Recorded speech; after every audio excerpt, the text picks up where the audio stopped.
What's up, everybody? Let's go ahead and minimize that. How you doing tonight? Welcome to Live After Clive 36. How are we this evening? I've actually having kind of a rough day, but it just seems to have gotten better in the past hour. I think because I got some good food.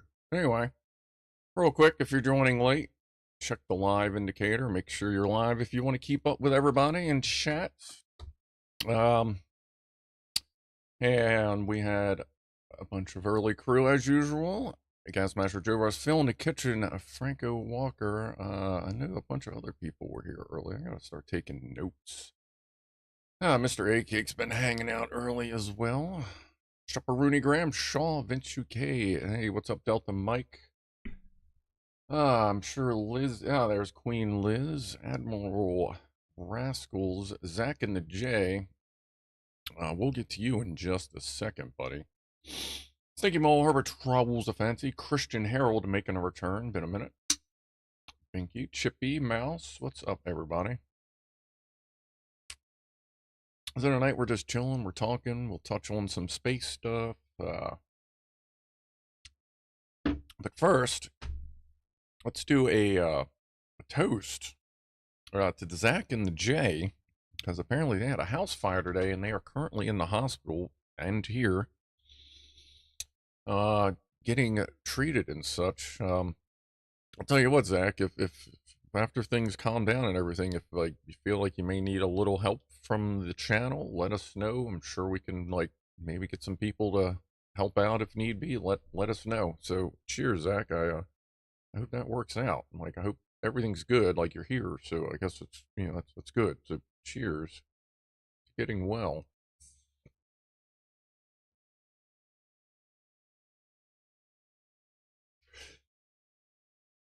What's up, Graham Shaw, Dave Garcia, Vince UK, Jacques Duck, and Chippy? It's good to hear that Miss J is coming home soon.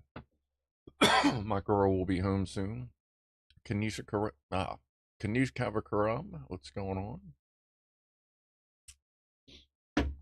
All right, so let's see. We'll have a VertoThermoWhoofle here in 7 minutes. We got Pussies and Pianos in about an hour. Where we feed the kitties and you listen to Pianoman Rob play some music. We're featuring one that he originally submitted in February. And interestingly enough, last week, the music he played, his own little improv version of Send in the Clowns, I got copyright hit for it from some Latin remake thing of it, saying that I took its music. So Rob uploaded the music to his channel and got copyright striked. So we're both we've both filed disputes, and we're, as far as I know, I'm still waiting to hear anything back because it's like trying to say that like I stole this skull from the fucking Smithsonian or something. You know what I mean? Like there's nothing there. It's bullshit. What's up, Paul Norman? Hello, Scruff and family. Well, let's do another one of those. Paul Norman, happy birthday to Amy tomorrow. So cheers to that.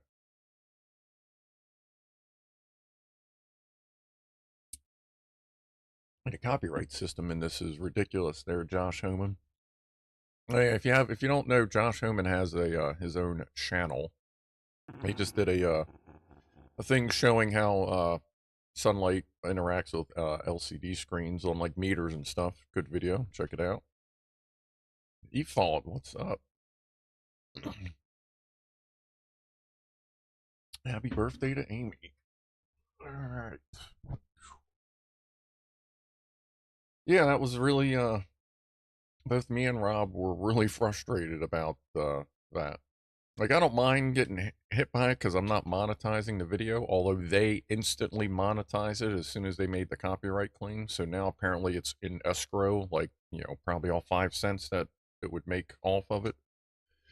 So I guess we'll see how that goes, because if they, if the dispute gets declined, I'm going to request a human review. Oh, and if Rob's here, yeah, just in case you didn't know, like you can push it further, especially when you know you're fucking dead nuts on, because that can get the other people in trouble for falsely doing copyright claims. But me and Rob will keep in touch over that BS. But most of the stuff I do just says copyright, and I know in the future someone could claim it and all that BS, but that's fine. This channel doesn't really get much money off of ads and stuff. It's mostly fan funding. What's up, Craig? I've been up since 4 a.m. today, so I'm going to head off early and sleep. But had to move out of the flat. Oh, that sucks. All right, dude, get some sleep. Hmm. It's Google. There's no humans on the other side. Google support is non-existent, even for Google Cloud. Yeah, I know there's a lot of AI. I've gone into a couple of like YouTube helpy things, and it was like, wow, this is very obviously AI. And I even left. I went, you know what? I'll try back later. Like maybe I can find a human instead of this crap ass AI. Hey, thanks, Andy. Appreciate that. Yeah, people are relying on this AI shit a little too much nowadays. Like I understand, but we're not quite ready for it. Especially when you're trying to ask a simple question and it's just like a repeat copy paste that they just fucking slightly rearrange. Take the phone call before woofle time, please. Well, I suppose we can take a phone call.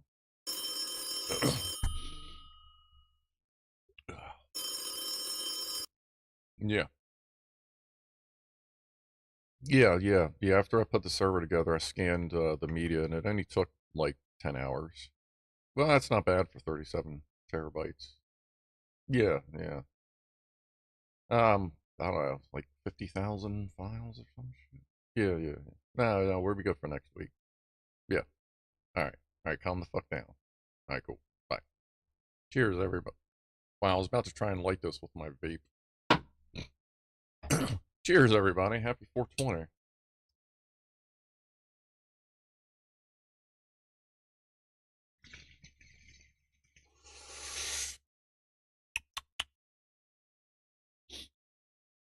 Oh, and some really cool shit that I'll end up replaying the video because I'm assuming there'll be video of it.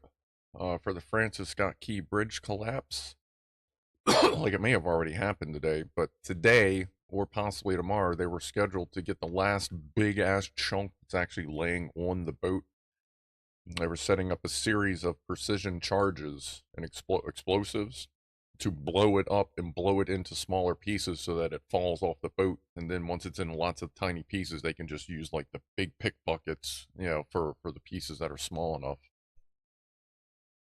and then get it cleared out. Like they're pushing really hard on it, and Like they're actually talking about widening the channels, doing all kinds of stuff to avoid this from happening again. So I guess we'll see what happens. But big boats should be through there. They're thinking in the next couple weeks.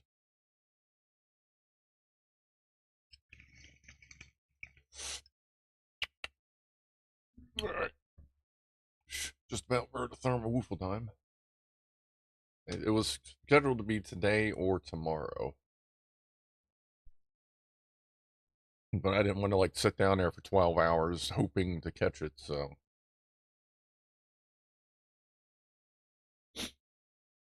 All right. Let me get the woofler in there. Oh, yep, there we go. This will be an interesting woofle because I noticed there was a lot of dried like soap in the bottom, so all I added was water. Then I mixed it up with a post-it note. So we'll see how this goes. Should be fine. There we go. How are we looking there?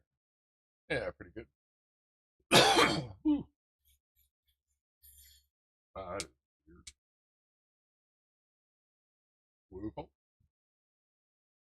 Wow. That went crazy. All right.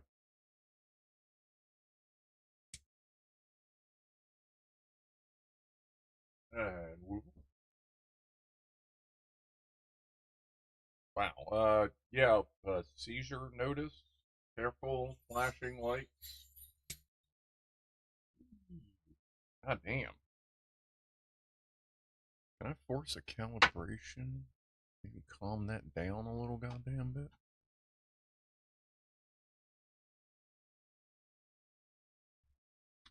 Ooh, all right. Last one will be the upfront woofle.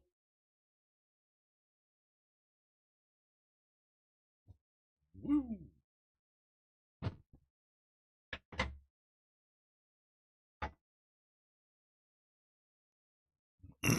All right. Wow, that is. Let me get that off of there. Holy shit! Hit the button. Yeah, that's getting a little acting up today. And see, the thing is, normally I would unplug it and plug it back in to reset it, but that could crash the fucking computer because that's what it's been doing. So we'll check back on that in a little while, see how it's doing. Guy on Osmo, I remember Osmosis Jones. Oh, I hit it quick, um, just because it was flashing so much. Yeah, if I hit it, but wow, now I'm just keep hitting all the wrong buttons. Depending on which button I hit, depends on which transition it does and how quickly it goes. If it starts getting really too erratic, I just flick it as quick as I can, just because like nobody likes that shit. Aurora Borealis. Well, last night it was raining. Tonight it might be cloudy. She's good. She was out today, kind of looking around. So I took a mouse out today to feed her, give her a little snack tomorrow. Hopefully, um, tonight will be clear enough I can see something out there. I've yet to see any of the Aurora Borealis.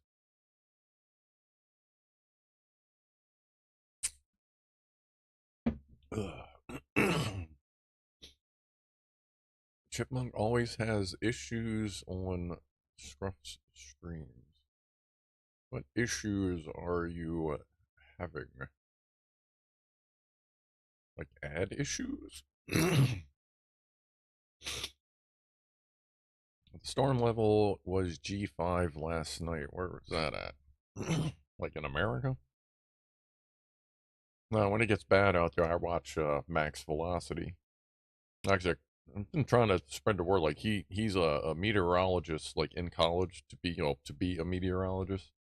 And when like bad shit starts going down, tornadoes, hurricanes, like he'll go on live stream and he will do live analysis as it's happening, and he'll tell you where he thinks something's gonna happen. Like he's really fun to watch.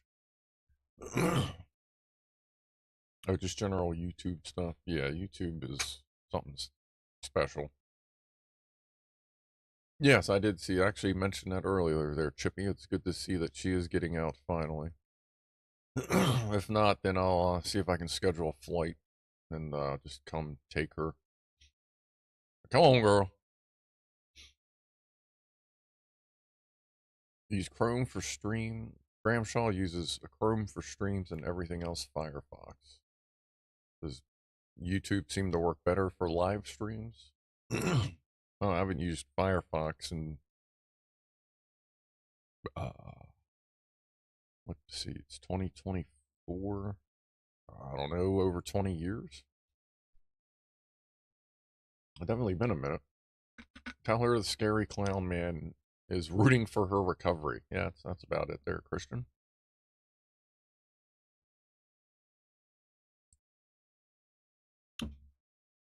So every once in a while, like I primarily use Brave, but then I have Chromebooks that I primarily just use Chrome on. So I just kind of keep them, you know, they talk, I just kind of resync them up every once in a while. But I never have to use another browser. Like the only thing I use Microsoft Edge for is like other accounts, like alt account stuff. Never really been into Firefox. Count Zero.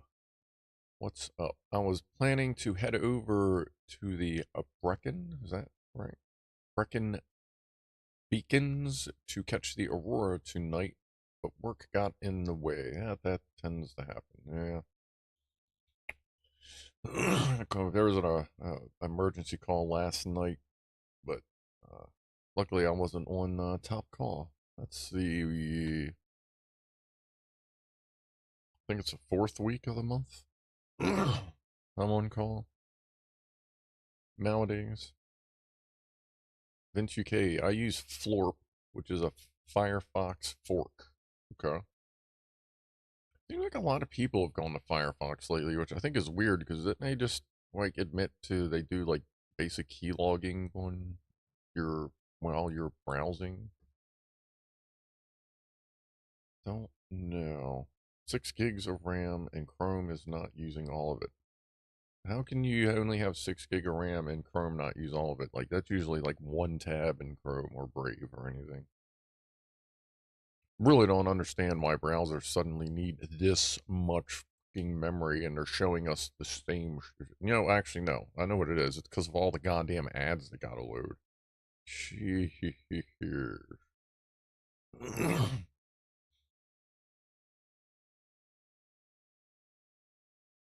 Firefox running on Linux. Yeah, even on Linux, I usually use Brave or. Actually, I think Firefox isn't that pre-installed on Linux Mint Cinnamon? I think Firefox is the default browser, so I'll leave that installed on there. Brave, but I primarily use Brave everywhere, just because it's nice to sync all your shit. If you know if your computer is going to be used for like browsing.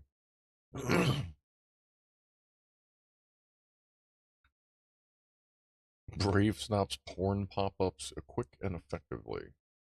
Well, yeah, that would be good.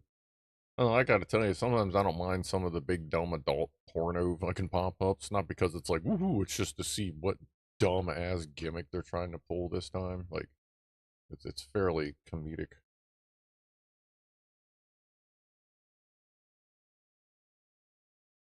Sausage Earl apparently just reads the ones and zeros and sorts it out. So they are living in the matrix. That's good. So that kind of just, I guess, proves we are in a simulation. Oh yeah, there you go. He fought grannies in your area. Oh my god, I think that's just funny. I've seen fucking pop-ups like that, and you're uh, like I'm good. I don't need a sweater knitted or anything, man. Trust me. Put your clothes back on. Yeah, that's why. Yeah, I saw her crawling around yesterday. That's why I got a mouse out. Like she ate a couple weeks ago, but it's been warmer in here because it's been getting warmer, and well, there's these big fucking heaters sitting in front of me. So that with spring coming, she'll be a little more active. So she'll get noms a little bit more. Graham Shaw, I've used Firefox as my daily for nearly 30 years. Oh, there you go. That's good. That's dedication. I wish the porn ads were as targeted as some of the other ads. Yeah, it would be good if they could actually follow. Like, I feel like some sites are actually pretty good at following your preferences, especially, I guess, never had like an account on like, porny sites or anything, but I imagine if you do like a free account thing or something, does it help track your preferences, I would assume? Like, I just don't see the point of making an account on an adult site because everything's free for the most part. Wasn't Firefox Netscape at one stage? I think sort of. So Mozilla spawned from Netscape devs. Yeah, those two used to be like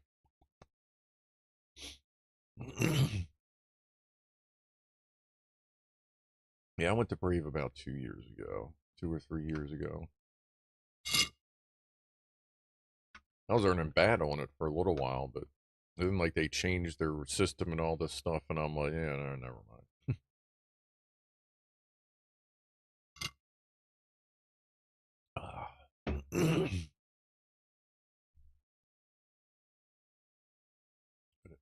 AI concurs with the Netscape to Firefox thing. All right. Yeah, a lot of browsers kind of like early on when browsers went in one direction, you got a lot of the devs that would split off to do another browser. It's almost like fucking evolution. You could almost just trace it back to one original team. It seems like a lot of them just kept branching off, or then basing it off of this and fork this and fork you. And yeah, that kind of thing. Just getting all forked up. I haven't used Netscape Navigator since high school, says David Garcia. Yeah, I remember having the little anchor, this boat steery wheel. I'm sure I feel like I'm missing the word for that. The big boat wheel. I had ICQ. I had a 1 million number. It was like 1004 something. Apparently that was pretty good as a low number.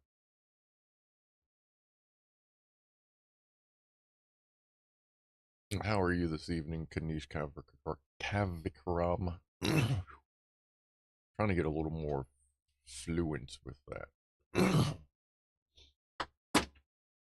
And drop my lighter.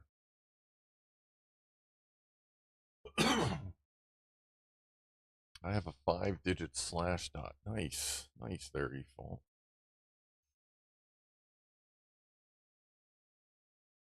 I don't even remember why I signed up for ICQ. I guess, like, I was usually way behind on that kind of stuff. But apparently it's probably because of Joe. Maybe Joe was using it. Came in handy when we were running a website's chat servers. I had various servers that we kind of had set up. A couple places in the U.S., a couple places outside the U.S. for a website to do all their IRC uh, chat. It's basically just like this, like YouTube chat, just no emojis and shit. It's actually more feature filled than YouTube chat, especially if like Joe would write his own server software, so we could write in whatever we wanted, whatever commands we wanted built into the server, or if you had different clients, we would work with you. Like I ran MIRC. I got ridiculous with that. I was fucking got really good at streamlining and speeding up the scripts to react against douche nozzles. That was fun. That was a fun time. Electronbox, I found a great plugin for Chrome yesterday that automatically agrees to tracking cookies so I don't have to do it manually. There you go. Have so many cookies in there, it's going to look like a bakery.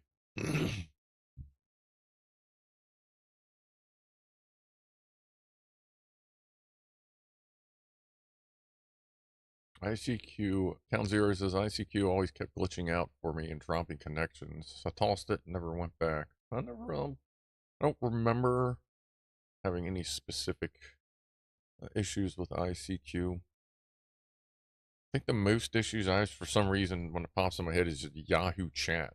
Like I would use Yahoo Chat. I was on Netcom. Like my first internet provider was Netcom, and they had their own personal IRC chat, um, chat server. So that's where I first started like doing online chat. Yeah, that wasn't BBS or anything.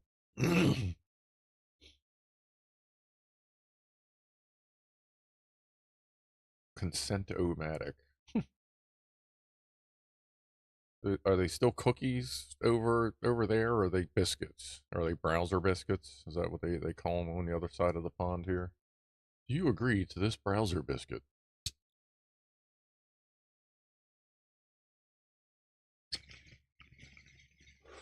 I feel like I should patent that. Start selling a UK-based browser with browser biscuits. Because nobody wants tracking cookies, but browser biscuits sound warm and comforting.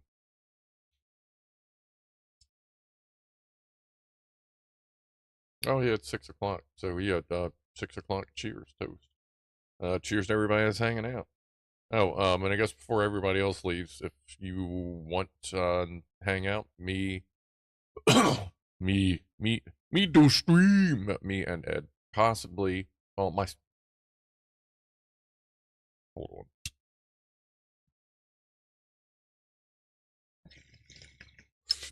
So tomorrow, I will be live streaming Gray Zone Warfare, and most likely Ed Bird from chat will be joining me. He apparently he has gotten he's better at this game than I am because like I haven't played online FPS in a really fucking long time since the original Modern Warfare 2. So I'm still blowing the dust off, but he just says I don't know that he ever stopped playing. So he's gotten a little farther ahead of me since we both did our reset. But apparently he just built me a set of fucking sweet ass guns that we're gonna run around with tomorrow. Silenced AK and a nice Mosin setup. Sniper setup. I got some pretty good sniper setups already. And I got a nice Mark 18 with a Voodoo 6 on it. That's not silenced yet. But then I have a silenced M700.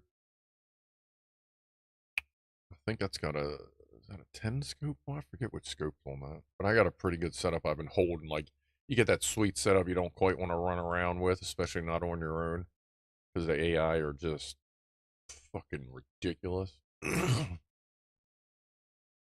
I have Doom as well. I was about to say I have Doom 2, but I mean, I have Doom 1, I have Doom 2, 3, like 2016, 64. Like, I have every Doom ever fucking made in multiple platforms because that game's goddamn awesome. Goddamn.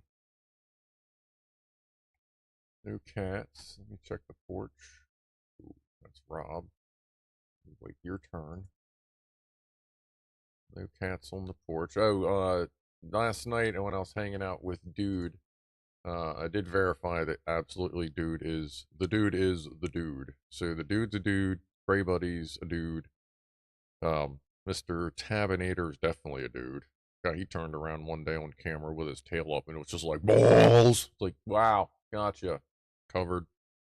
Um so lots of dudes. So I don't know if there's any ladies out there or not. I'll keep checking as best I can.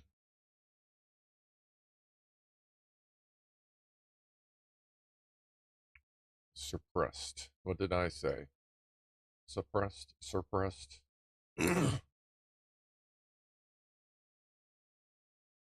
So yeah, it's a salt. It's a real sausage fest out there. I said surprised.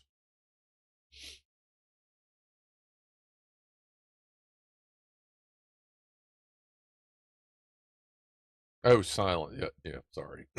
Yeah, I know. I still got some things, but hey, it's a magazine, not a clip. And if you didn't know that, just watch the fucking Penguin Zero fucking video when he's talking shit to that dumbass fucking goofball YouTuber. He fucking pulls out, I think it was an AR he fucking pulls up. He's like, it's a magazine. It's not a clip, you moron. That was a great fucking video.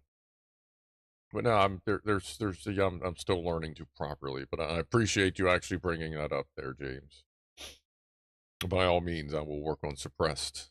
And if you notice, I say suppressed, sir. Like I put an extra R in there for some reason, just like Washington D.C. or Washington dishes, I guess. But yeah, I will work on that. That's a good point to bring up. I do actually appreciate that. Yeah, I actually don't know. The only thing I can think a clip is like a clip, something you put in like a garand or something. Like, is that what holds like the bullet packs together, or is that still like considered a magazine thing? That's the only thing I can think of what a clip would be as far as ammunition goes. Would be the ones where it looks like just a pack of ammo at you.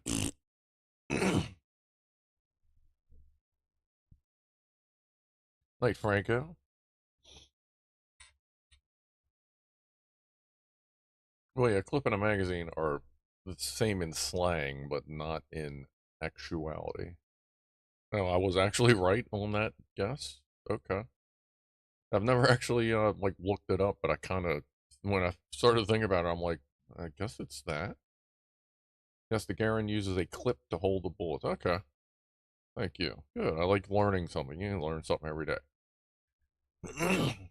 Like when you play Gray Zone, you learn to run and fucking run and dodge. Serpentine, serpentine, serpentine. Clips hold on the back groove like on the Garen. Okay. All right. End block clips. Oh, there's Ed. What's up? Yeah. Yeah, Ed would know. End block clips, stripper clips. Okay. An end block clip. Oh, I'm going to look that up. Actually, I'm sure if I just go to the Garen Thumb channel, I'm sure he'll have that covered somewhere. But yeah, I've always tried to be very particular about saying mags or a magazine. Stripper clip. Hmm. Magazine is a store, originally from Arabic meaning to store up. Huh. Okay. They're sausage. You usually got to watch some old videos to see clips, just a piece of metal holding the bullets together. My father did have a modern firearm with a clip. Hmm, very good. Hey, what the? Now, the only reason I know this is literally just from fucking video games. But doesn't the SKS also have a clip or magazine option? Is that the gun I'm thinking of? Cheer.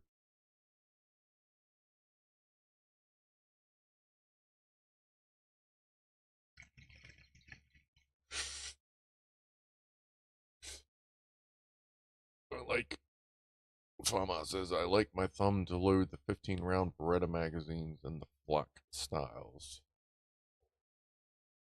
Yes, some STKSs use magazines, some need to be loaded via stripper clips. Okay.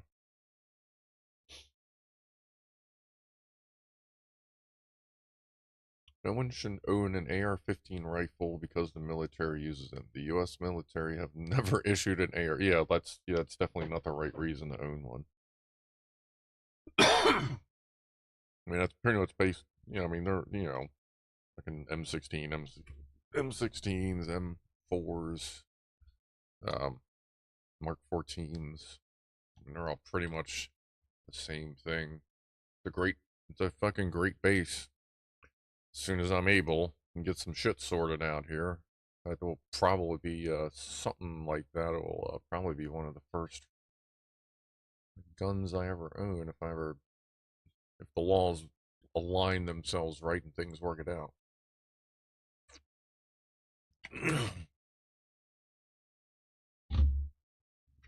I'm sorry, I shouldn't say the first gun. It'll be the second gun I would ever own. The first one was a little fucking 22 long rifle I bought when I turned 18. Little 10 in the mag. Semi-auto. Little cute little, for some reason, Lakefield Savage, I believe. Like, do those go together?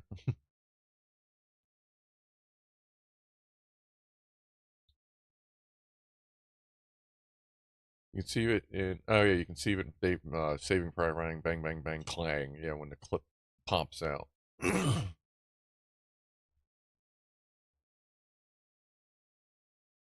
Now use the word cartridge for a round or ammunition. Bullet is just a projectile. Yeah, that I know. That actually was something I kind of like put together only a few years ago. I went, actually, the bullet's just the thing that's in the full round.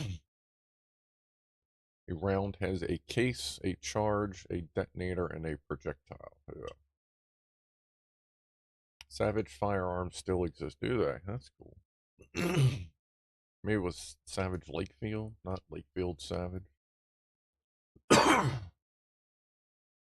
Well, Pops has some crazy semi-auto shotgun from World War II times, says eFault. It's grandfathered, but would be illegal here. Max 3 shells normally, but this holds like a dozen. Nice. Redneck Atheist, I love my SBR AR-15. Looks like an M4. Yeah, I would probably build something ultimately that looks like a M4. Um,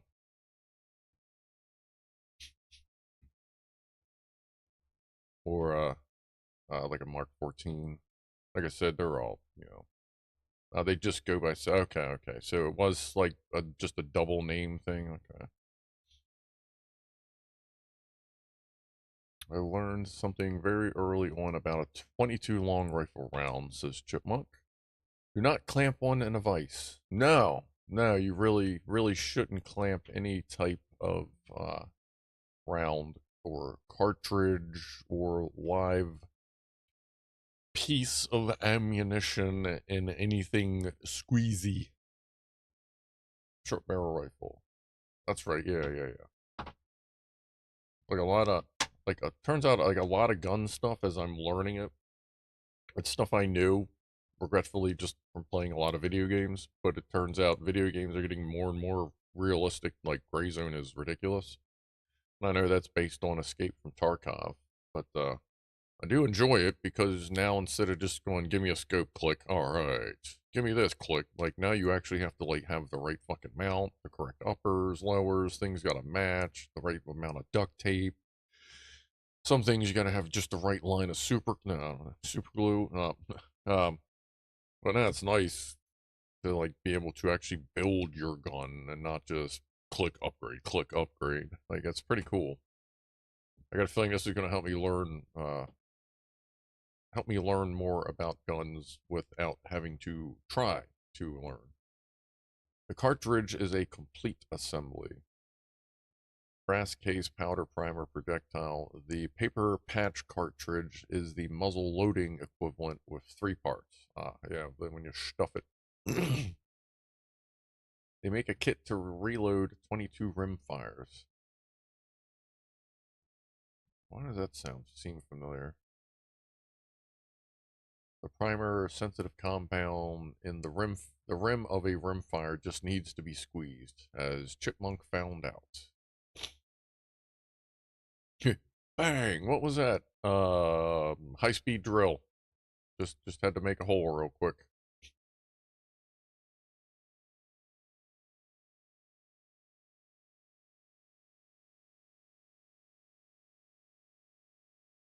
Shotgun cartridge reloading is nice, says Rob. I've never gotten to fire a shotgun. I'm allowed to now, so I should get around to that.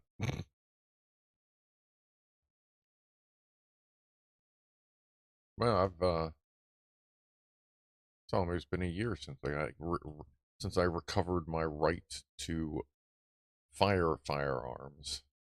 Currently can't own one, but I can at least fire them now. Literally, I'm. It's now illegal for me to touch a gun. That's non-violent felony, and they take away so many of your rights in Maryland. It's amazing. But that's the only thing that I have to deal with now for owning is because of pot and stuff and all kinds of dumb shit.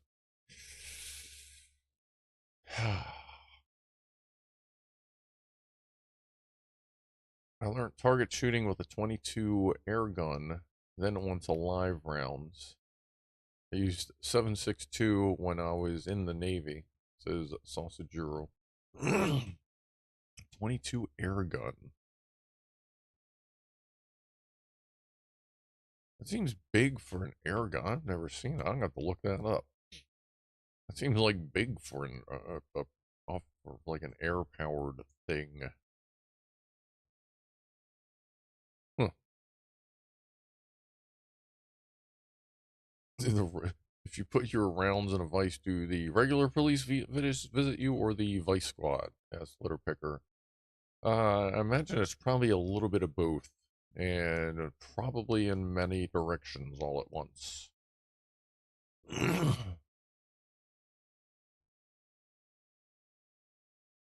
wonder what the official amp rating for 22 rounds are. I believe about 25 to 30 amps. Allegedly.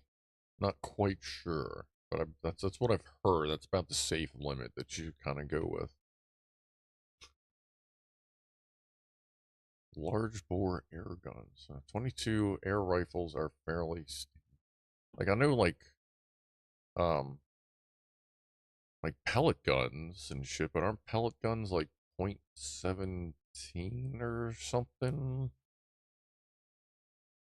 I don't know, maybe it is something I've seen. It's just I'm seeing it like under a different name. Like I used to have a pellet gun. I thought that was smaller than a 22 or BB gun. So it's okay, .177 for small air guns. Oh, okay. Oh, so it's just a bigger air gun. Okay, okay. Well, probably because you actually know what? That would probably be because when I was a kid, you could go to fucking Kmart as a kid and buy a fucking pistol or a fucking like a BB gun or a what the fuck was I just talking about? Pellet gun. Like a kid could walk into Kmart and buy a pistol, pellet gun, or BB gun. Whether it be a pump, like I went down, I got a 10 pump pellet gun, which it's just a little pump under the handle. You pump that thing 10 times, like that would fuck shit up. Like that would go through sheet metal like no problem, especially if you got the pointy pellets. Those things were fucking tough. James Randolph, 177 is the one you see most in American stores. If you look carefully, you can sometimes find a 22 in places like Walmart. Oh, shit. BB is not short for ball bearing, it's the size of the pellet or ball. Yeah, that makes sense. I feel like I've heard that before. There, Chippy. .25 springers used to be common. I'm going to have to look into that. Because I'm not allowed to own a firearm, but I can own fucking anything that doesn't involve explosives. Compact explosives, I guess you would say. My pellet rifle needs ear protection. Pretty loud, huh? Just a loud crack. Got a crack-a-lacking in there. Fan plant. Yeah, I think it was 13. It may have been like 13 or 14 here at Kmart, or maybe they just didn't give a shit. They were just like, money's money. Tra-la-la.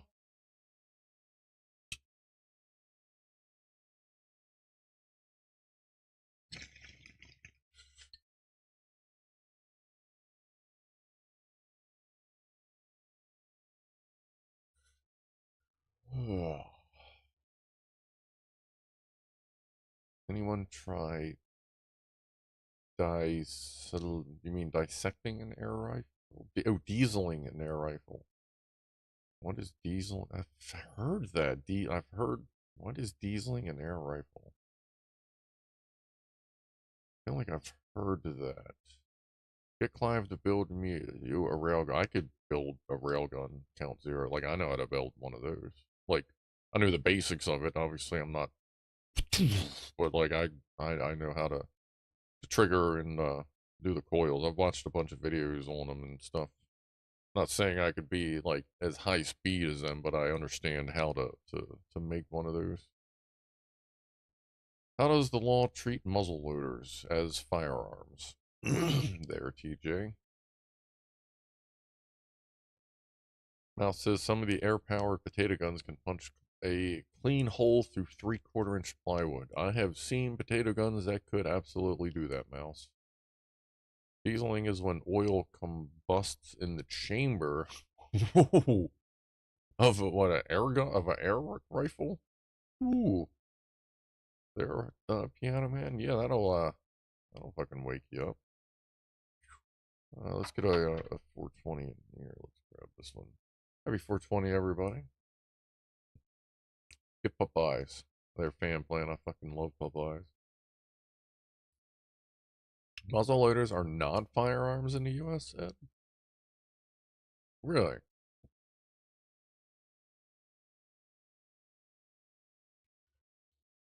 I did not know that. I had heard otherwise, but I know you know your shit about guns. Huh.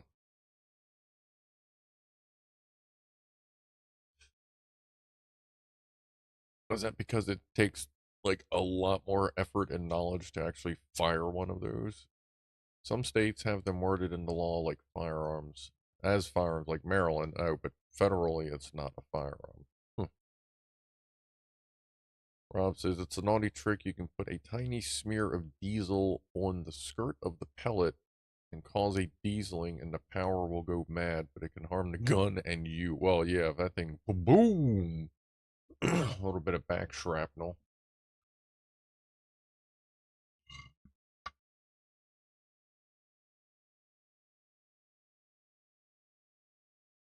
TJ built TJ built a PVC air gun that put a drumstick through a 3/4 inch OSB. Very, very nice. I remember I've made potato guns in the past, but never really shot them through stuff. Just kind of shot them at people from long range.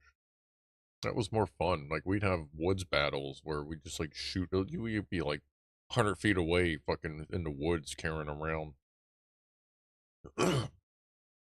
like fucking shotguns and just trying to nail each other. That was a good fruit thing. In California, muzzle loaders are legally controlled because California is essentially socialist. Yeah, well, yeah. California, they got to do everything they got to do. Everything in California can kill you, so they got to control everything.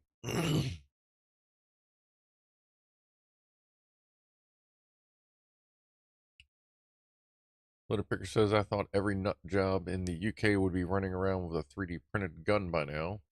But I guess the ammo, or I guess getting ammo is too hard. Yeah, I suppose in a place where guns are generally frowned upon. Uh, the only way you're gonna find ammo is where you're gonna find a gun anyway. I would imagine.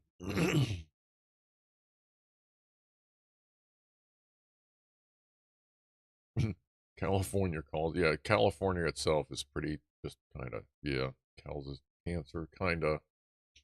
I mean, by their own admission, like California itself is just cancer-ish.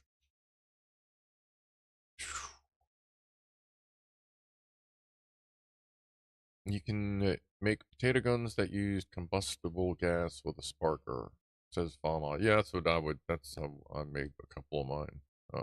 When I was younger, I would just get the PVC tube, cut a little square hole that fit a fucking like a long grill lighter. Like this back in the day, you could get the square ones and they were slightly tapered, so it almost just seal up in there. So you open the hole, put some fucking Aquanet hairspray or carb cleaner or starting fluid, and then just fucking hold it and just click. You didn't even have to light the lighter, just to click on it would hit it and we me and Mark, we had one, and it had such a kick to it that we duct taped a cross piece to it, like another piece of PVC, so it looked like a cross. And what we would do is we would kind of sit it so that, like, you're holding it, the classic potato gun style, with like a hand under the barrel and your other hand back here, but holding it low.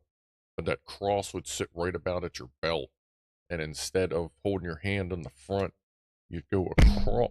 You'd go across and hold the other part of the cross, and then the gun would actually lean up against your arms, so that you'd hold it like that, push down with the lighter, because now your arm's a pivot. I don't know if I'm explaining this right, but it was a really awkward way to hold it, but it had so much punch. The way you did it like that, you would take it in the gut instead of the gun flying off behind you.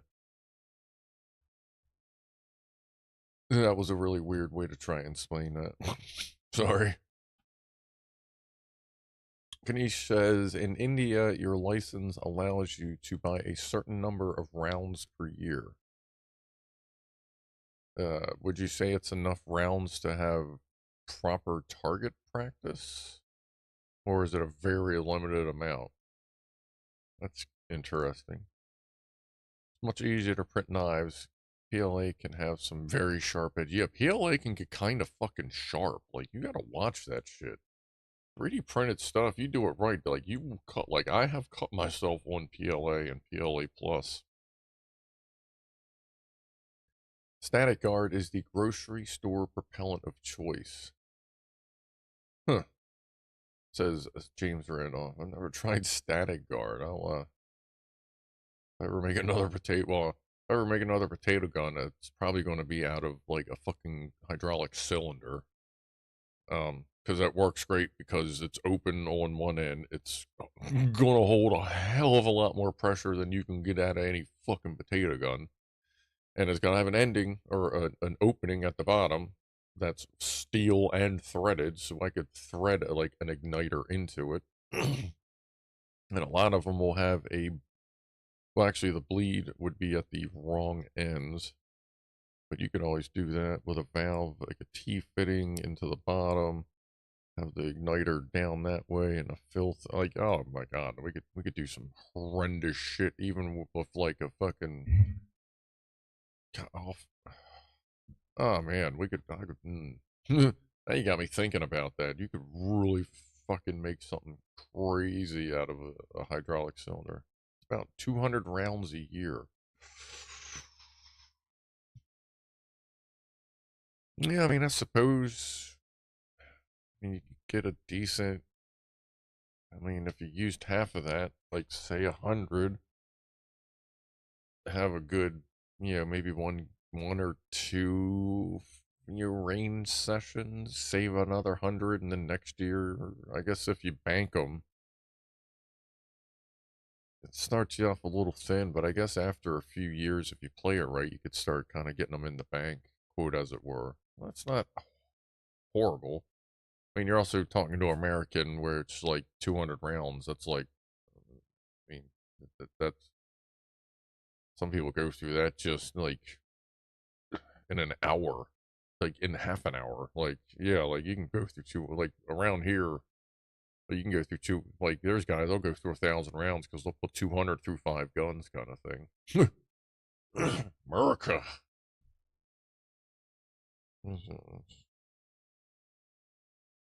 Yeah, the blue's struggling, the battery's going dead in that. I haven't charged this since I put it together. I forget if I released that video yet, when I had to cram everything back in the dyno butt.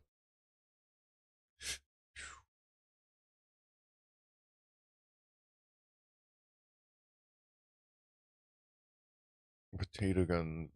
Edward, y'all talking about potato guns. The slide fire shotgun out at Home Depot. slide out of Home Depot plumber's pipe. Yeah, wow, okay, yeah. Ed says, I burned 200 rounds in the first hour at the range. Yeah.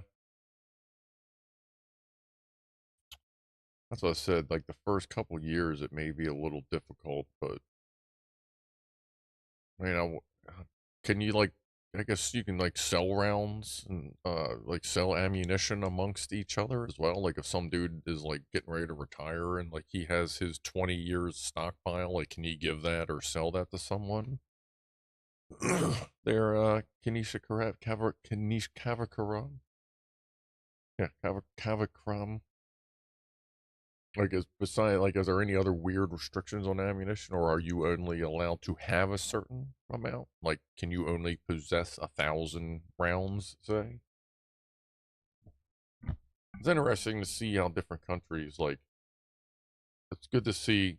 Like like personally, I'm fine with guns. Like as far as I'm concerned, school shouldn't be wasted on such dumb shit that doesn't necessarily matter. We need to get rid of some subjects that are completely pointless and add, say, I don't know, firearms training.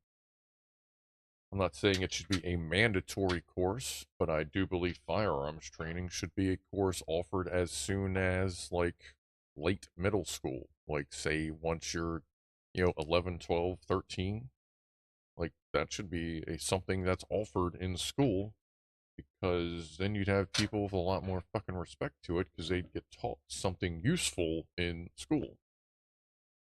Of course, I'm also the same person that thinks the day you turn 18, you should go to the DMV. They hand you your driver's license and ask you which gun you would like. Like they have their place, and if people are properly educated on how to use them, then there won't be so much of a problem. And it's not even on how to use them, how to use them, how to maintain, how to secure them safely and properly away from the people that should not have them.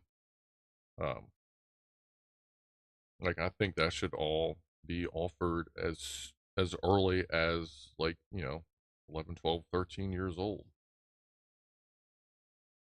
But that's just me. I don't even own a gun. Well, not a real one. I got the derpy stuff around, like anybody else. Right, fire this fucking thing up. It's almost time for Pussies and Piano. Not legally sharing ammo, but I've certainly used some from my dad's quota, and he's used from my mom's. Ah, okay, yeah, there you go. Little, I could see that. A little sharing amongst the family. Okay, that's good to know. Well, good to know. Again, learn something every day. I appreciate that information.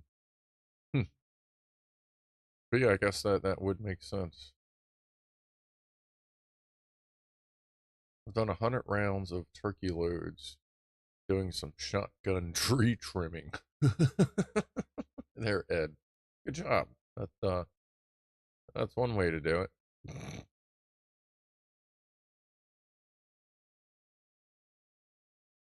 Clive rant, Mr. Phil, 1960. Like I'm generally lean towards the blue side of the scale of like political stuff. There are certain things. Of course, there's like this one guy I talked to. He's like, yeah, like generally speaking, Republicans are more for gun rights and Democrats are more for gun restrictions. And he was like, but remember, if you go far enough left, you get your guns back. And I'm like, well, that is true. Yeah. But I'm like super leftist, fucking extremist or whatever. Anyway, kind of go various ways on various things. My wife might have a few pictures of me tree trimming. Yeah, I'm sure everybody loved that. What the fuck? Most firearm owners have a background in firearms from the military or the family, says Rifleman. Yeah, it makes sense. Like that kind of what I would say kind of like piques people's interest more. friends, family, or personal experience?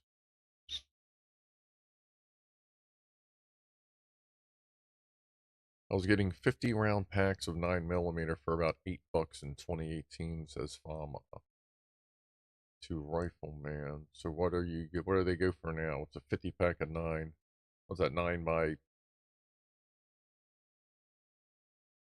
well, I'm assuming pistol round. Was that like 9 by 19 or something?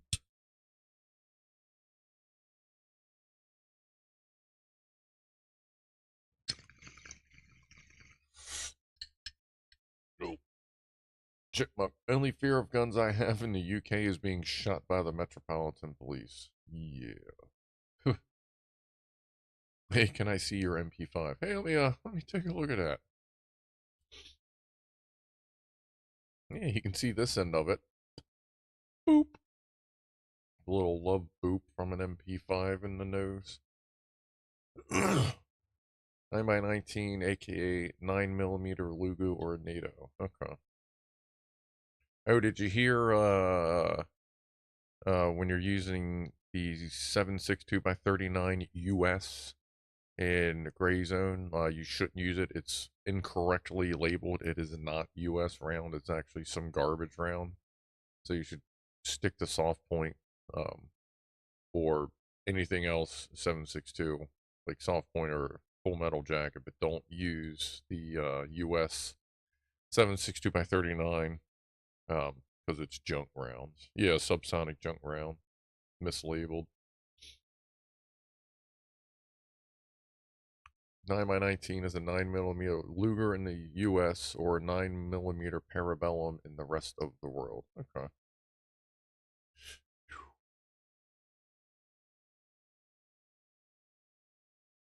God, I feel like I should watch Garrett Thumb a little bit more. He is kind of a goofball, fun way of teaching you stuff about different rifles. He does a lot of good gun comparisons as well. Renegade says, "Don't use the Russian surplus 7.62. It's the dirtiest stuff on the planet." Oh, I can imagine so. Yeah, can you imagine how their shit is? Like, I know they're still getting stuff from China and North Korea as far as like for helping with ammunition, but you know that is their rounds got to be really junky right now. I cannot imagine how many misfires are going through them rifles.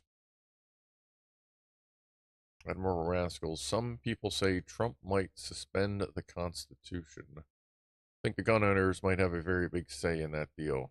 As far as I'm concerned, uh, Trump should face capital punishment for the crime of treason, because that is still a federal option for the crime of treason is execution.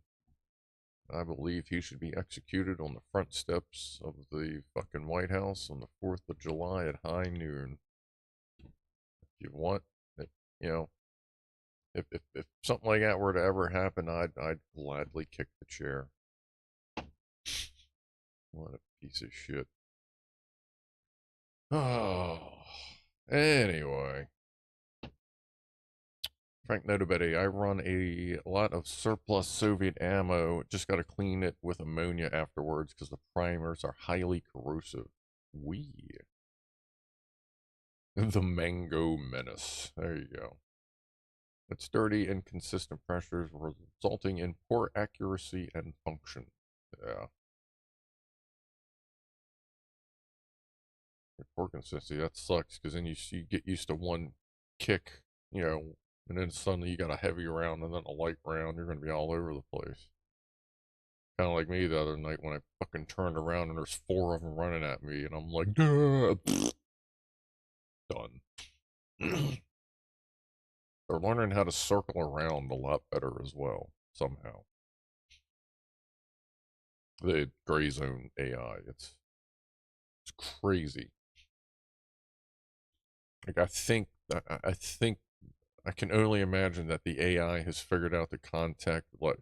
Like there's probably a secret network right now of AIs that we don't know about, and I think they're using Gray Zone as their training grounds for killing humans. Like that's kind of where this controversy that I'm going to start right now is that Gray Zone AI is part of the secret AI network, and it's being used as the training ground to kill humans. That's what's going on. Spread the word. I'm telling you. That's the new conspiracy. So me and Ed technically are helping train uh our own murderous killing AI machines.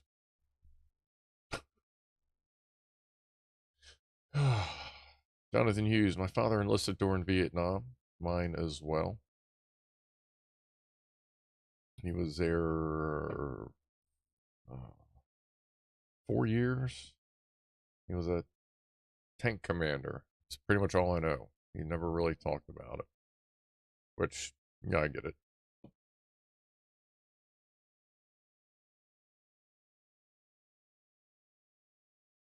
Sausage roll.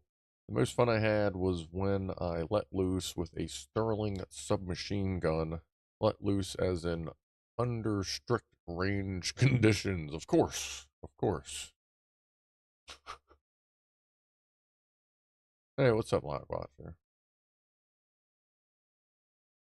Count zero. Trump cannot suspend the Constitution. Even the president doesn't have that particular power. More insidious is the possibility of Congress diluting it. There you go.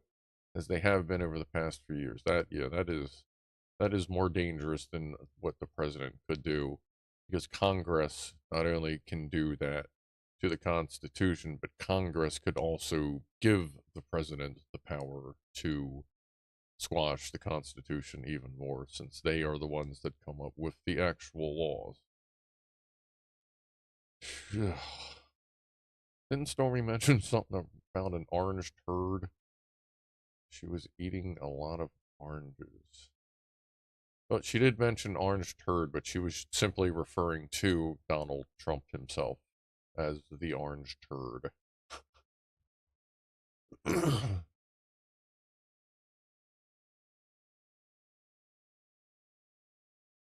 All right.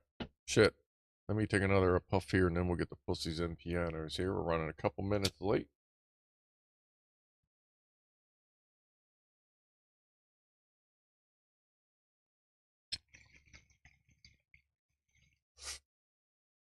Hold on, you get one more.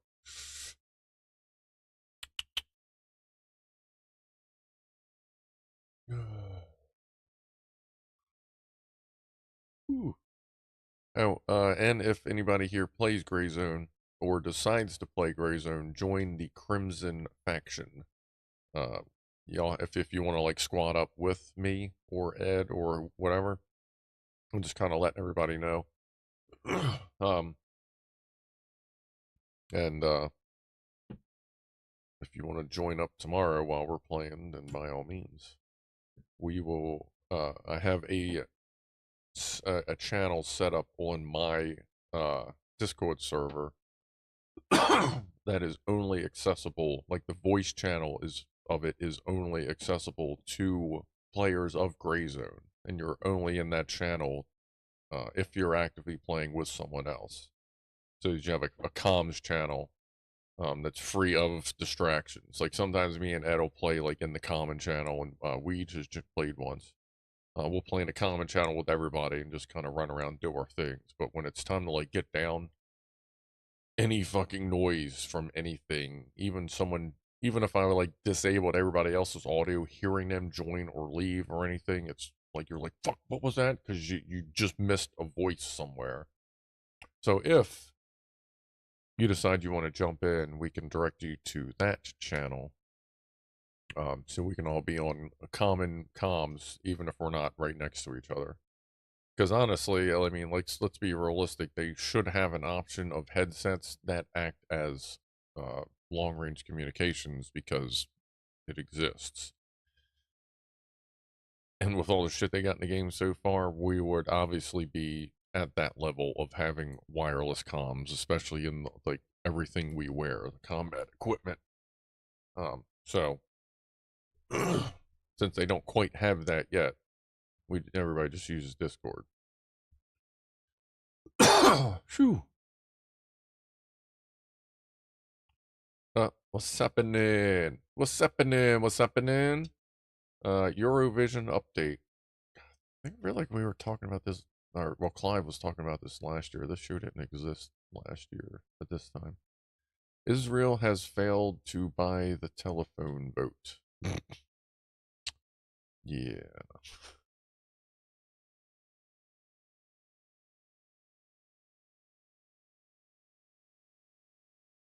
One. Wait, who gave me a tick? No. I bet their snipers are given U.S. or German ammo. Russian ammo is complete. Oh yeah. Firearms are simply another technology, a single cycle engine where the piston flies out of the end of the cylinder to do the work. Yeah, kind of sounds like some other engines I work on.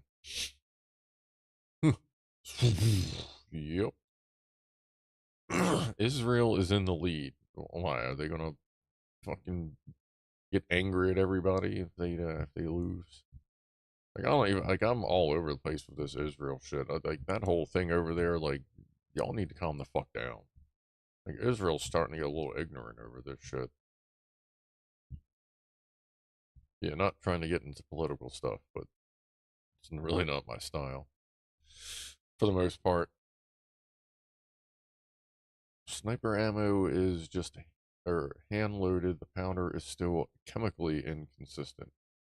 What, like Russian stuff? UK gets no votes from the public. The media are in shock over this, but nobody else is. The public can spot rubbish way better than the media shills.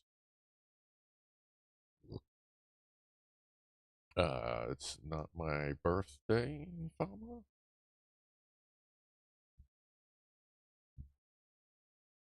Yes, the Russian. Okay, the Russian sniper. I gotcha.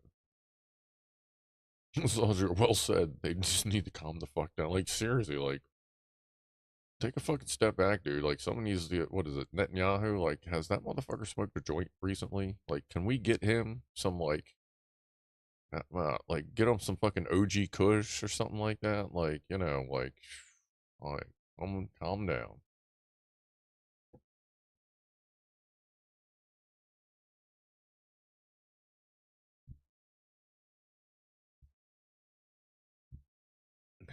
Yes, Rob. Tomorrow is yeah. Today is not my birthday. No. Mama just dragged her butt on the floor. But tomorrow is. So I guess for some people, well, for me, it's going to be in like 5 hours. I guess Tiny Mom is just about ready. All right. Even his own yeah, Israel is a terrorist organization, same as Hamas. Yeah, like it's. I mean, they're doing the same thing that terror. They're doing the things that they're accusing the other people of doing. It's fucking. It's common doucheyism nowadays. All right.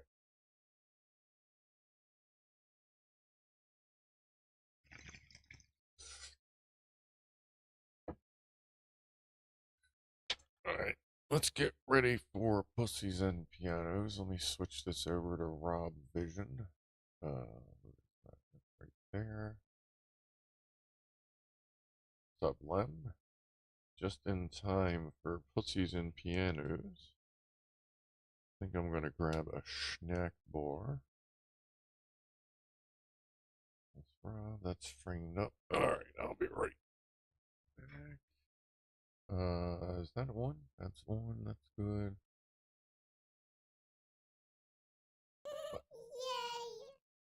Uh, thank you, Sausage Girl.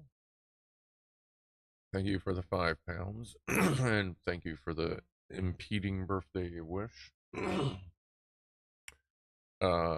will be right back. So, hold on, y'all. Let's get down with some pushies and pianos. Wait a minute, put that back on. Right, I swiped over. Swipe. And here we go.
Thank you, Rob.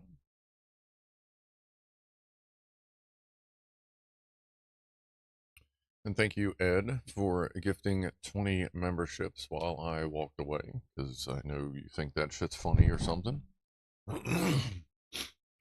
Probably a good idea we play on a friendly server, because I'd probably pop you on that one.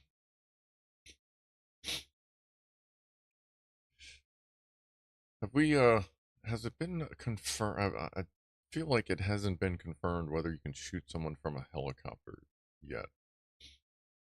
Maybe we should try that. Toss me out there naked and you can shoot at me while you're in the chopper. I love the leaf-shaped patch on Tiny Mama, says Admiral Rascal. Yeah, it's like almost like a little mask. Lee kinda has something like on the back of her head that almost matches the front of Mama's head. Lee, who's sitting right there staring at her brother eating. She is a dilute tortoiseshell, whereas dead center straight back, that's a regular just tortie. That's spaz. Tiny Mama's a calico. Lee's a dilute tortie, almost lilac. And then Ronnie's just a blondie. A blondie boy.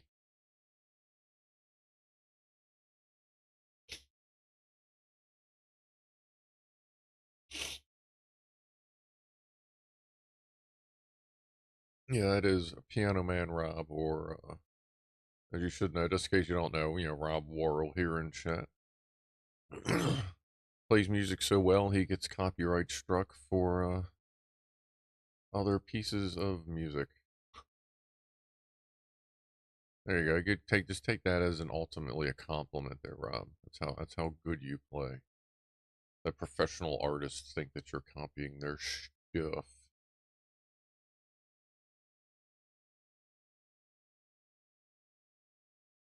Yeah, Spaz is a tortie. Yeah, Spaz is a tortie. She's a big tortie. She used to be bigger.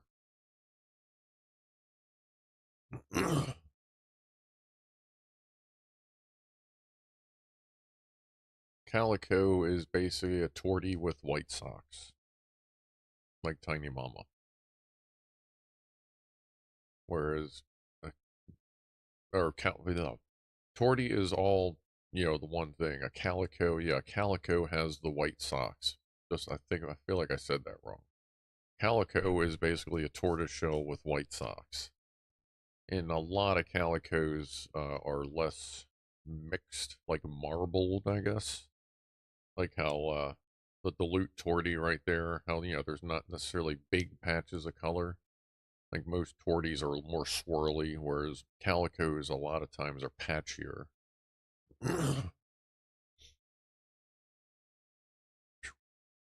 I think I got that correct that time. Stealth Kitty is a messy eater. Yeah, they're the next time I get a cube of Gucci food, it's going to be pate, so that they don't eat all the gravy and then all the meat falls on the floor, and then they gotta eat it all off the floor, or I gotta vacuum it, because that happens a lot too. Hold on, let me check coastal flood advisory. Yeah, it's basically every fucking day.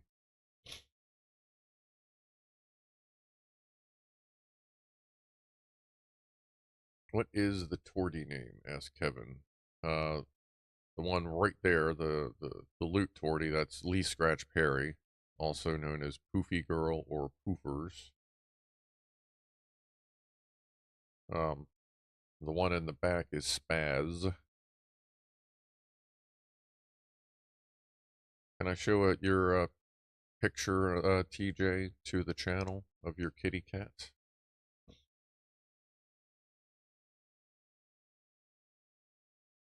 Pick of one of my mom's cat. That's cool colors. Only smoke in stream, not before. I smoke all the time. If that's what you mean. Tiny Mama is tortoiseshell. Tiny Mama is calico.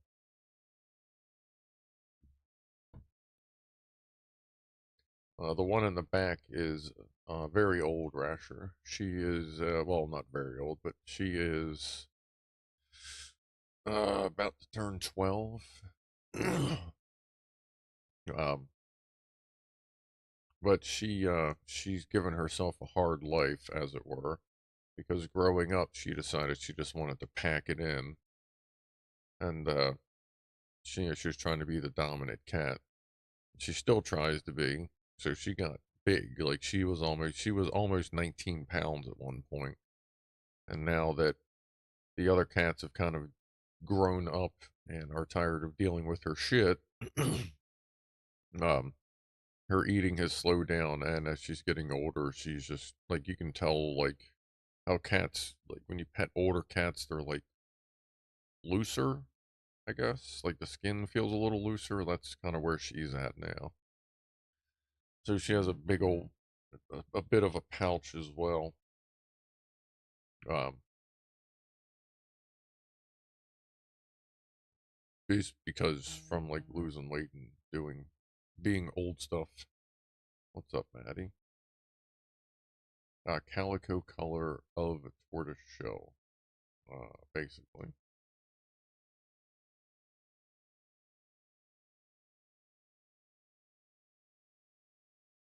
And we got one from, oh, I'm sorry, we have two from Electron Box.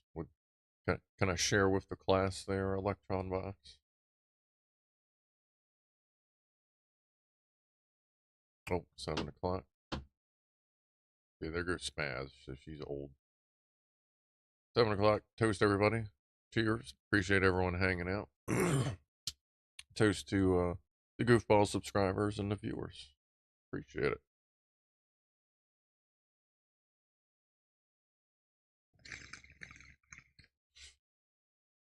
All right. Let's see what we got from Electron Box. We have uh Calico Satsatka, maybe?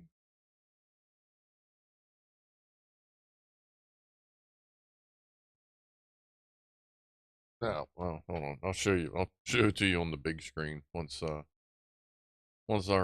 fuzzy little vacuum cleaner is done doing the dishes, as it were. You can barely see the fucking globe. It's doing that thing where all the arcs are very, very fuzzy. They're not very sharp. Count zero, it's midnight over there. Catch you next time. Have a good sleep. Count zero. Ooh. Well, Bramshaw just rolled out, or is rolling out. Something about rolling. Rolling, rolling. Beefcake not as limpy this week. Yeah, yeah. They knocked the lips out of his mouth and then they put him in the water dish. So they're trying to make catnip stew, as they do.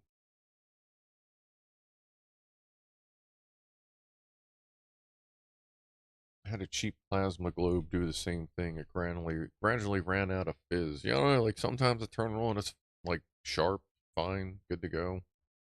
I don't know if it's because it's laying on the ground or kind of leaning. Like, I mean, it's leaded glass, so I guess it's vaguely conductive. It might just be the circumstances. Perhaps. Oh, and there's Lee's butt. In case you wanted to see that. I think she's trying to actually eat the logo off the plates.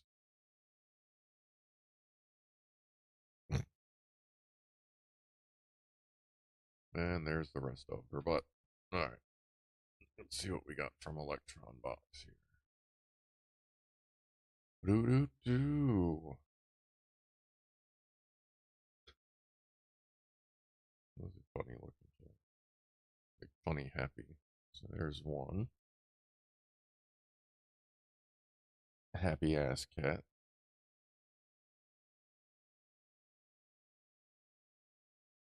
Oh, and here's a very proper kitty,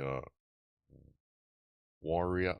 I have no idea. I'm not trying to butcher that name. There's another one. Very proper. Very meow. Wow. Does the globe have sound triggering? It does, but it is not turned on. All that is an on-off. There's no kind of fade or dimming. It's just on-off. It's very severe, I guess the word would be. Blang. Chippy is out? No? What's going on?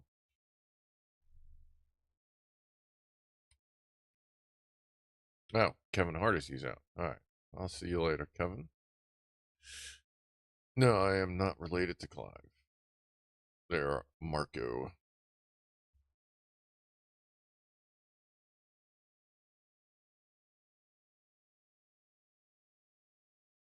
It's 7:02 where the Admiral is.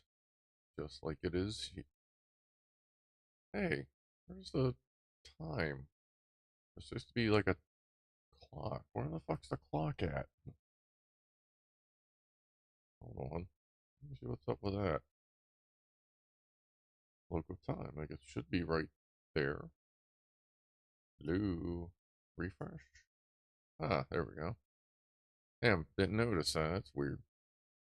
Yeah, there. God damn. I really gotta figure this out. There we go. Yeah, 7 o'clock here. Holy shit. PA just above Scruff. Alright. Good old Pennsylvania. Pennsyltucky. Chippy is hanging around. Okay. Is the stew video... I didn't put the stew video out? I could have sworn I released the third Cooking with Scruff. I think that was the third one.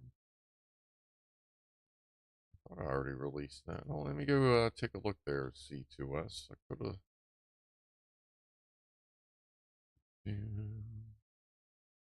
Content. Cooking with... Oh, shit, that's still members? Okay. No, I'll put that out. What did I just release? Oh, the down the ports thing with the top loader?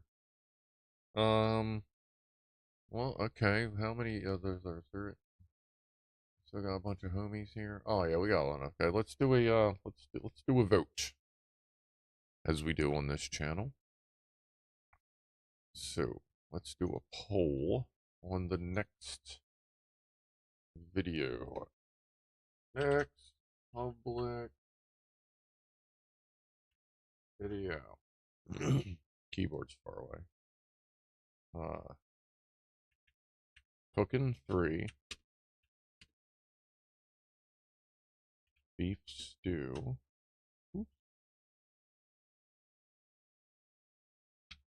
Okay.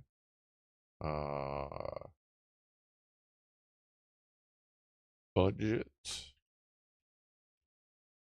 PC build.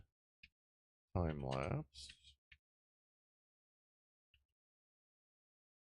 Add option.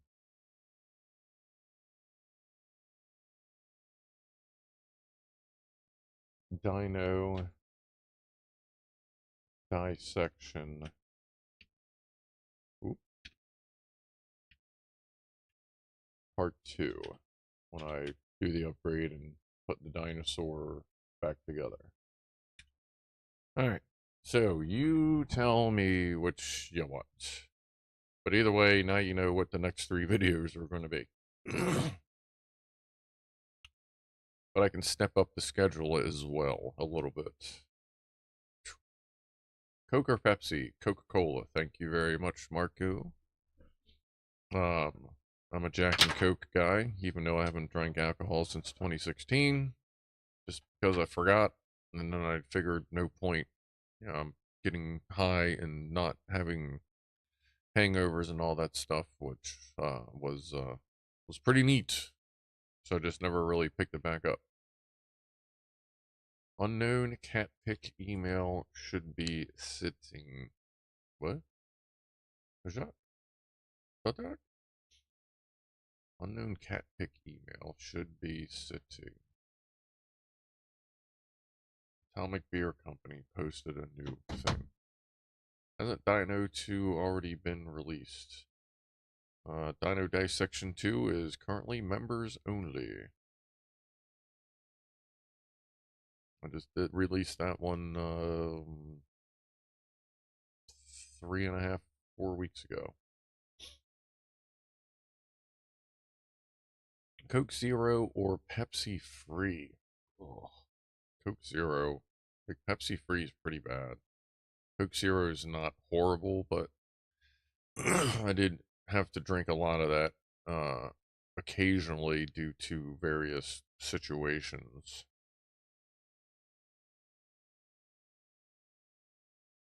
Coke makes my nose bleed. Coke never made my nose bleed. Ooh. Tell ya what. Sausage Earl is diabetic, so I avoid sugary drinks. Yeah, actually, if I didn't have that fruit shake thing, I have my iced tea for the week in the fridge, but I'll probably do that tomorrow then. During the Gray Zone stream. Ed Bird, Pepsi gives me instant heartburn. Well, you're also like allergic to something. Was it latex? Is it latex you're allergic to, or nitrile that you're allergic to, or is that something your wife's allergic to that you can't get, or something? You got a weird out. You're just weird. How about that? Ed's weird. Let's just summarize that whole thing. Pepsi Clear. I've never tried Pepsi Clear.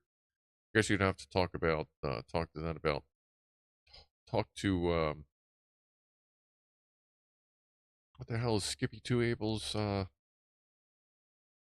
fucking thing? That goofy guy?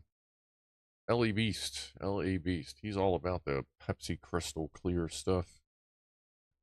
Rum and Dr. Pepper is good, says Rob. I remember trying rum and Dr. Pepper. I mean, pretty much anything with Dr. Pepper, like just Dr. Pepper is good. Like I do enjoy Dr. Pepper.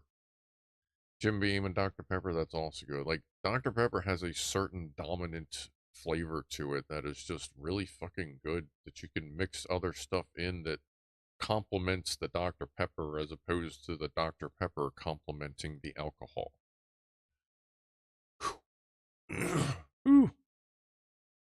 Admiral Rascals. Oh god, I've seen that where he barfs it up. Yeah, he does a lot of. You gotta watch the title. He always gives you a hint, if not a direct notice, that didn't go as it should is one of his catchphrases for, and I barfed at the end.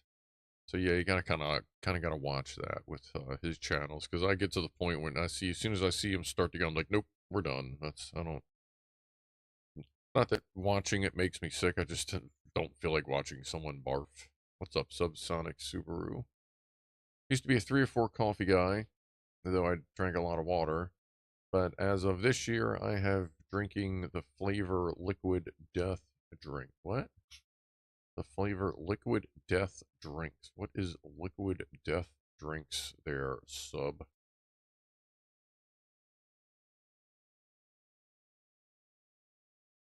I thought Crystal Pepsi was like generic cola, says C2S. No, Crystal Pepsi is like, it's is or was. Well, it definitely was. And I think it is or was again. Like I think they did like a special edition thing for a moment, even though everybody thought it was great. I don't know. Liquid death is just purified water.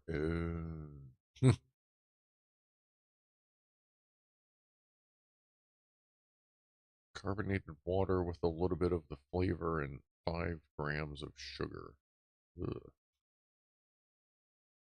I stick to coffee. I put like, and when I go to Rural Farms, I don't use any sugar. I just use the regular creamer because it has enough sugar in it. And that, like, I put it on the bottom of the 20-ounce cup, and it doesn't quite fill the bottom. I use so little creamer because it's so sweet. And I get 100% Colombian fresh ground. That's just how Rural Farms does it. Coffee. But now I don't put sugar in any coffee anymore because regular creamer has enough sugar for me. But I only drink about 30, sometimes 30, maybe 36 ounces of coffee a day, which is, 20 ounce from Royal Farms. And then I'll usually have like 2 coffees, with a cigarette and break as I punch the microphone. And a lot of times the break coffees, I don't even finish them, but you can only get an 8-ounce coffee. Coke is way too gassy in the UK. You can't drink it at first, but you can down a bottle in Southeast Asia without blowing your guts out. Huh.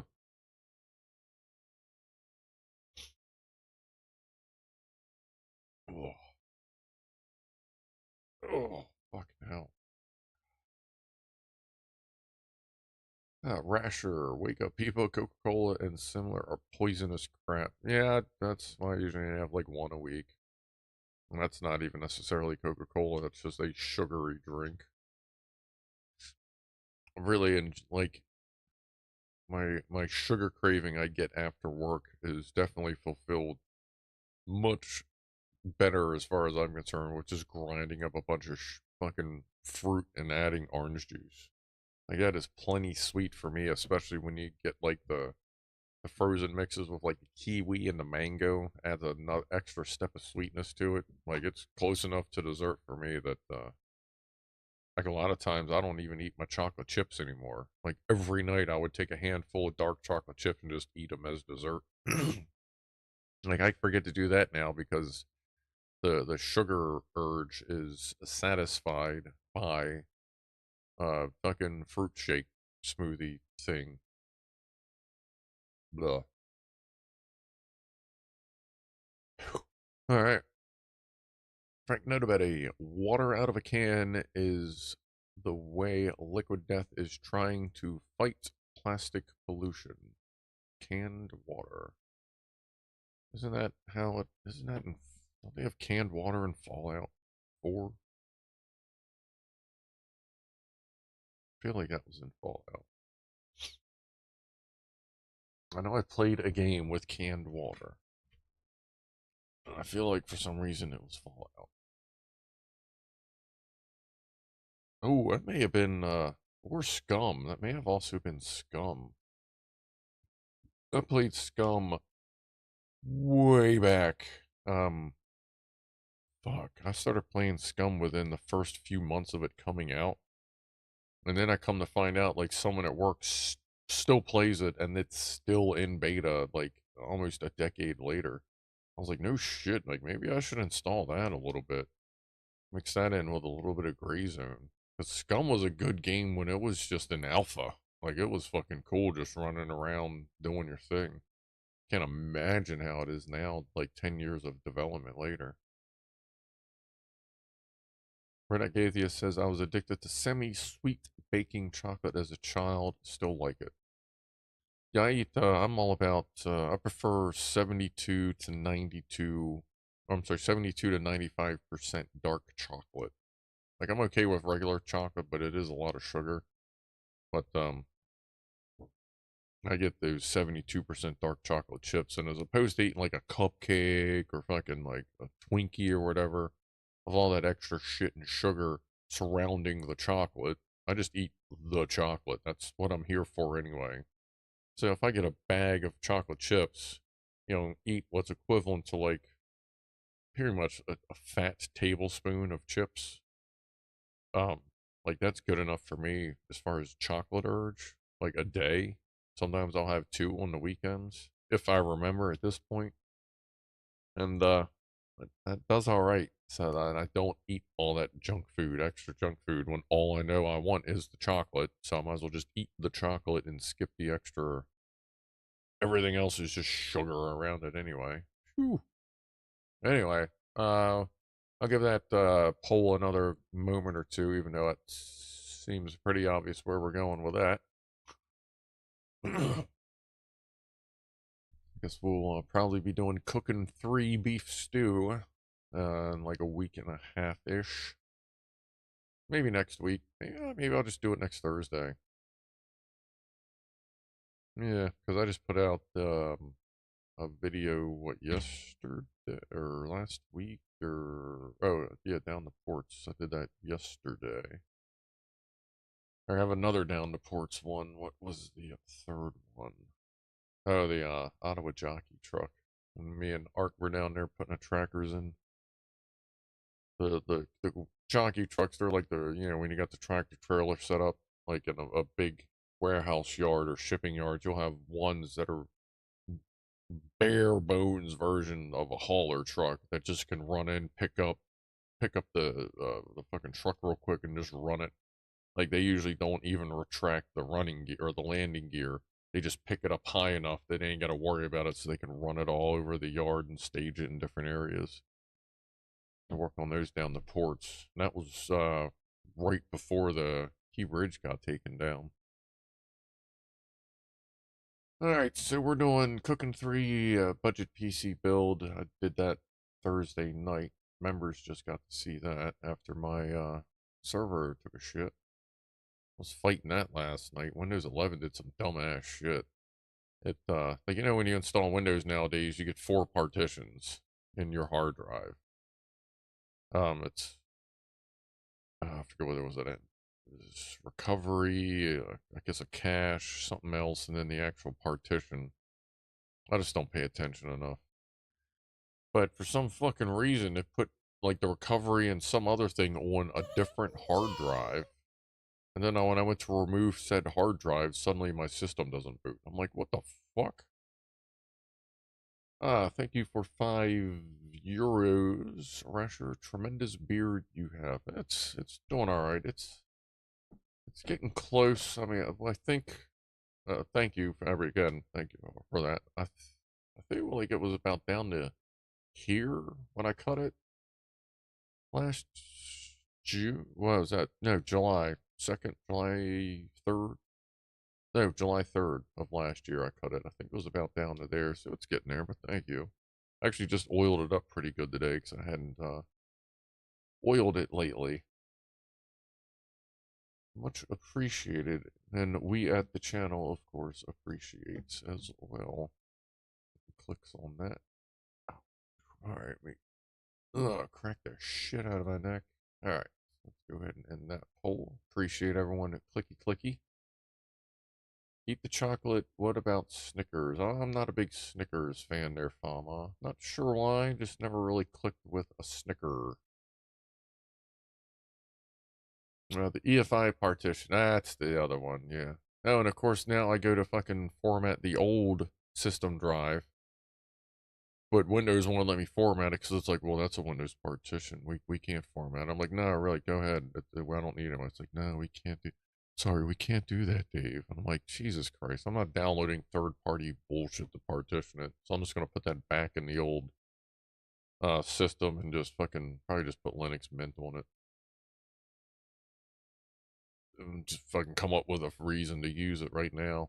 Like my parents just got my dad just got an Intel NUC. My stepmom, she's getting ready to get her Intel NUC with dual monitors. Luckily, I hadn't gotten it up to her yet because I needed the monitor to build that computer, and I'll need it to build next week's computer, assuming all the parts come in when I'm building next week's gaming rig for someone at work.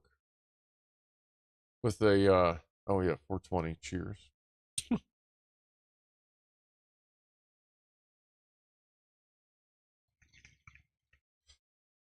Should be not tomorrow, but next Sunday. I should be doing a live build of i7 14700K because the i9s are fucking junk at this point. By the time Intel's done with the i9s, they'll most likely be about the same speed as an i7, and he's just using this for gaming, not like heavy production. So i7 14700K, 32 gigs, 2x16 of Corsair Vengeance RAM. CL16 18 1830 at 1.35 volts. MSI Tomahawk Max Wi-Fi motherboard, MSI 30 millimeter mag, all-in-one cooler for the CPU. I'm an MSI fanboy, but that's because it fucking works for me.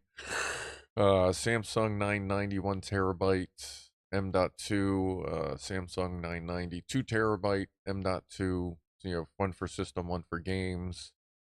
MSI, Ventra, was it Ventrac, Ventax, Venture, something, 3X, I always forget. 4070 Ti Super 16 gig video card, of a slight overclock that I'm gonna give him just real touch, like just a touch of a overclock on everything. He got a case, like an Amazon brand case. It comes with like a billion fans, which is actually a good looking case.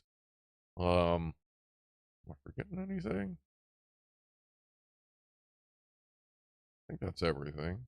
Oh, and MSI, uh, M MPG, was it A1000G? MPG power supply, and I will be building that live.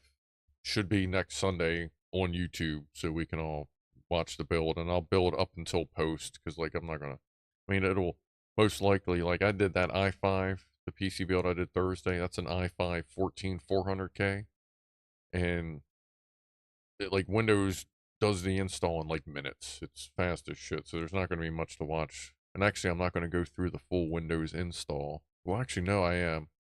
I'm going to have to install Windows, do a couple benchmarks, and then reset the PC so that when he goes in, he can uh, reassign his old PC's product key to the new computer and then format that old hard. Yeah. There's a process.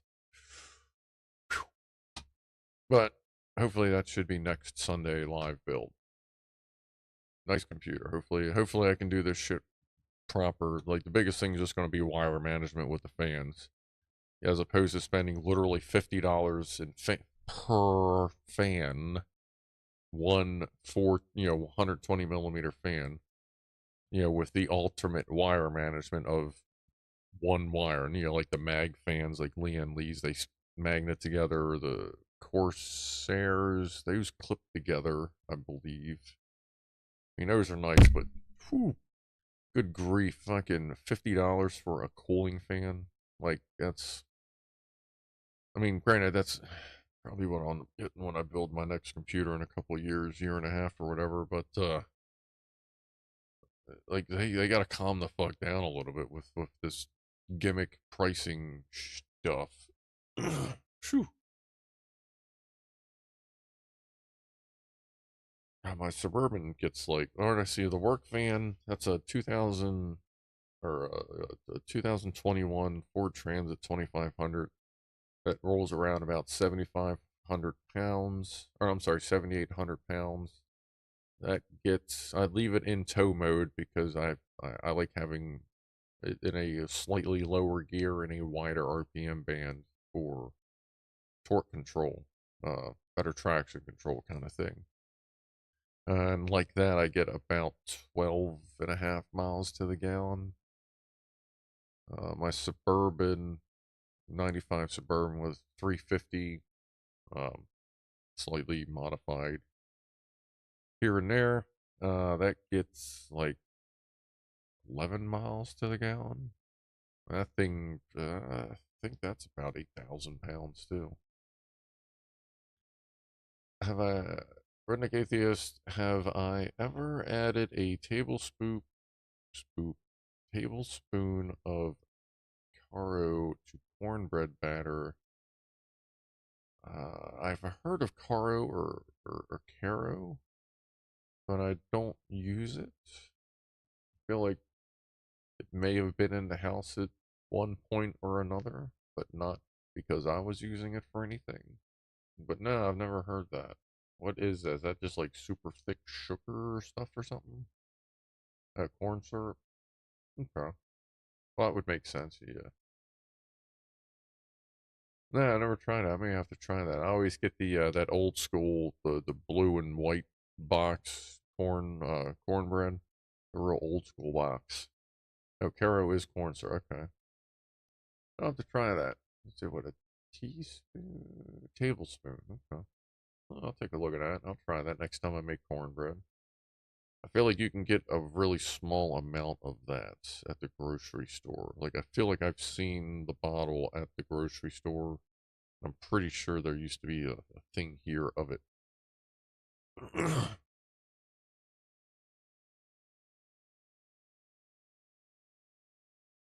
We would need a mortgage to run a V8 at UK gas prices, says Rob. But yeah, your prices are fucking insane. And 2, 3, 4 times as much for fuel over there. God. Make America V8 again, says Marcus Silas. Yeah, man, it's a shame when you start looking at these new big trucks and you're like, where the fuck's the other 4 cylinders? Oh, it's a 4 cylinder with a turbo. Cool. Where's the other 4 fucking cylinders? It should be a V8 with a turbo. Like, what the fuck? Ugh. This efficiency emission. Like, I get it to a point, but, like, I need my V8. That's why I'm not getting rid of that. So that's why I gotta replace the brake line. Like, I gotta do that soon. I'm off Memorial Day weekend. I took off that Friday, so I may take that day to fix the brakes on my Suburban so I can do more than just start it every once in a while. I haven't driven it since September when the brake line popped, and I just said fuck it and got in the work van and just carried on.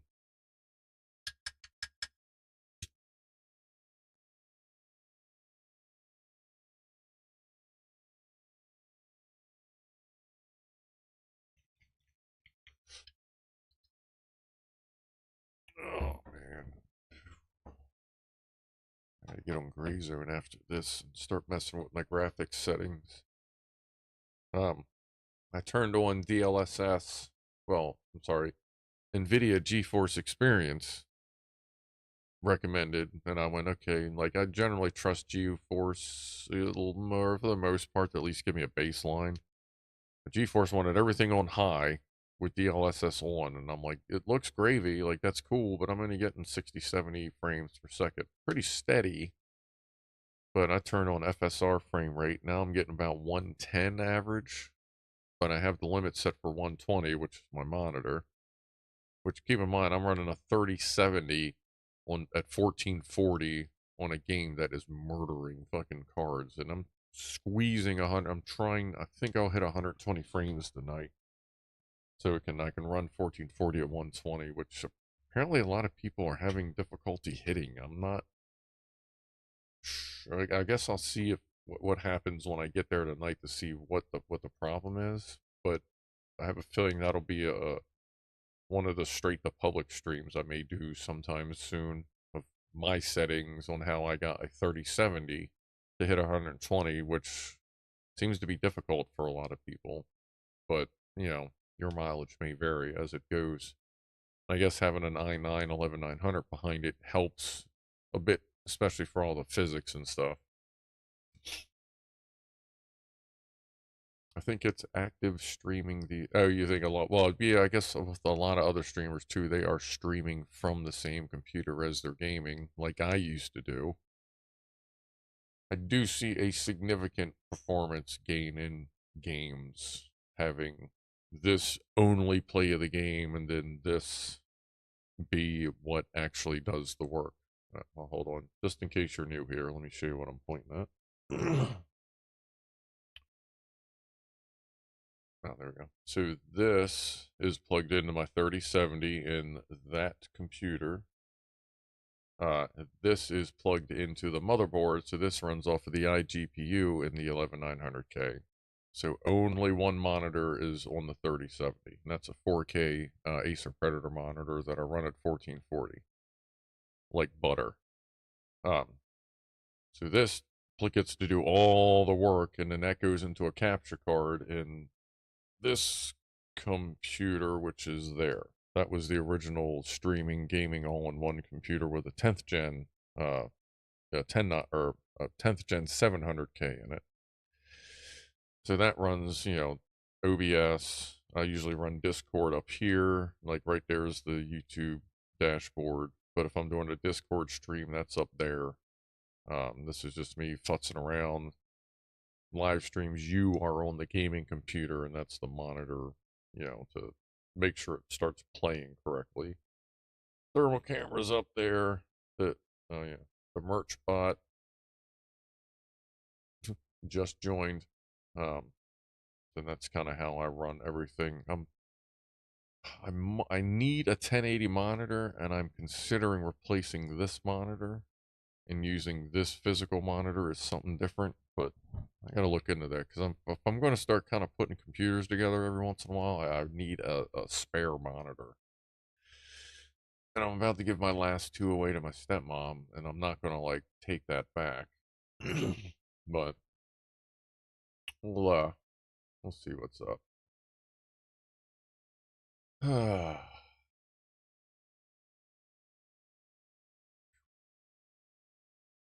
Nigel Wolf says my brain can't see the difference between frame rates and resolutions. I have experimented. I'm not one of them people that goes, oh yeah, I could. When like I actually went, okay, show me the difference just on the desktop in Windows. The way it handles between 60 and 120 hertz, especially between 1080, 60, and 1440, 120, is very different. Like running my desktop at 1080, 60, like gives me a headache. I don't understand why. Running it the other way, like it just seems smoother. Like even the Windows environment itself, and in games, it's a very noticeable difference for me. I'm imagining as my eyes get worse, it will become less. But for me, I do try the different resolutions, and I don't want the better resolution to be better usually because I would love to save resources and have better frames, but I really want to see what I paid for, and if I can see it, I'm like, well, let's try it. But yeah, you do the best you can with you know past generation equipment. I mean, granted, 3 years ago, this would be a god PC for the most part. Um, but it still does fucking good now as a fresh build. Um, I don't know. Anyway, I mean, anything you could really do much better in it would be a 3090, to fit the generation, as it were. But the overclock 3070 is running like butter. Like it benchmarks around a 4070, between a 4060 and a 4070. Um, Yeah, obviously it doesn't have like DLSS 3.5 and some of the more AIE-ish stuff the 4000 series can do, but there's a lot of performance getting pushed out of an undervolted 3070. And that's because even though Aces, they're fuckers, their warranty support is garbage if you watch Gamer Nexus, and I've known that anyway. Um, their motherboard fucking division is a little iffy, but man, can they make a motherfucking graphics card. Like I really do love the graphics card, even though I do prefer MSI. But if you look, you see I have MSI, MSI, MSI, MSI, MSI, MSI, but both video cards are Asus, fucking OC series cards. The Asus overclock out of the box cards. So both of them are running 2,000 megahertz on the GPU and 8,000 megahertz on the memory. Except the studio PC is now a 3060 with 12 gigs. That's overclocked to hell. But you'd think, oh, well, it's got more RAM, so that's going to run better than the 3070 at 8 gigs, but the 3070 has so much more processing power that it kind of makes up for it for the most part.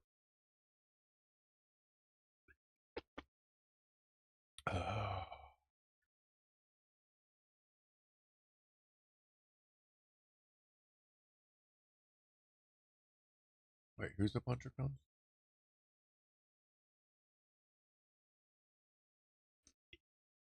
Woo, woo, yeah, everybody calm down. Damn it. We're all just here to chill.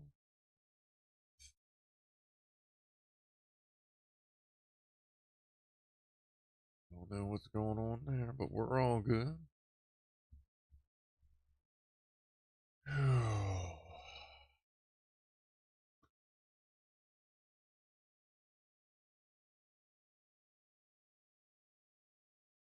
I don't feel like scrolling that much. At my worst, I had 8 different computers running simultaneously. I generally have at least 3, like the 3 servers. Um, on a Friday night, I can have 7 because then I'll turn on the media, the Discord broadcaster, as it were. From, oh, what do we got? Whoa! Just me. Calm. Speaking of calming down, thank you for 50 pounds. Holy shit.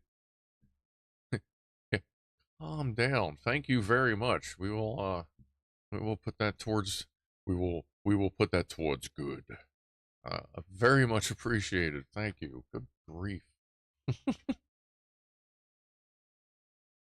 Ah, and the channel is doing quite well, everyone. Like, no worry. Well, as just me said, yeah, no worry, no worries here. Like, we're doing well. Like, by all means, you know, we don't have anything to spend it on yet. Oh no, we do.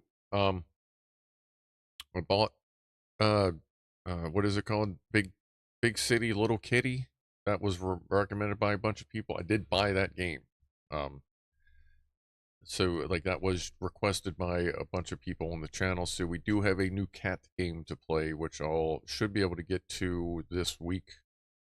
Um, uh, do a stream with the cat, with little, what is it? I think it's Big City Little Kitty, or Little Kitty Big City, whatever. Like it looks kind of like a more cartoony version, possibly, of Stray, but also mixed in with that Goose Game thing, something.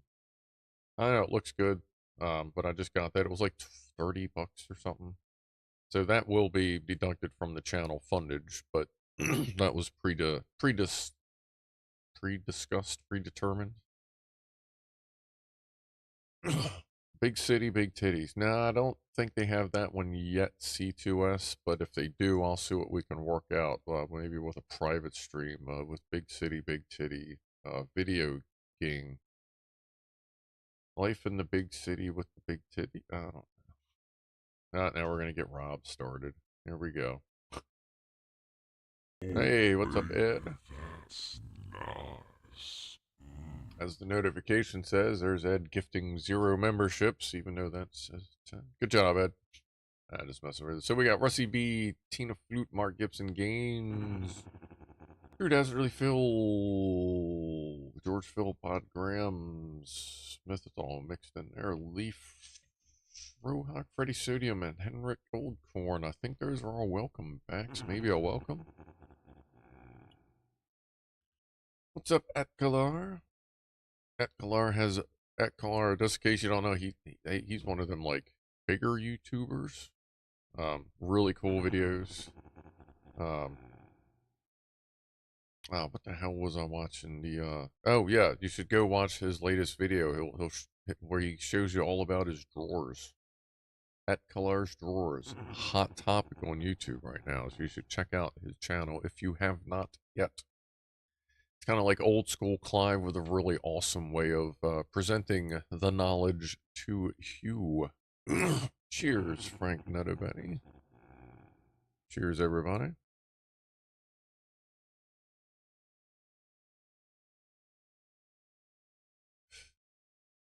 Maybe on Memorial Day I can take a minute to try and reset this mess that you all have teamed up and broken together.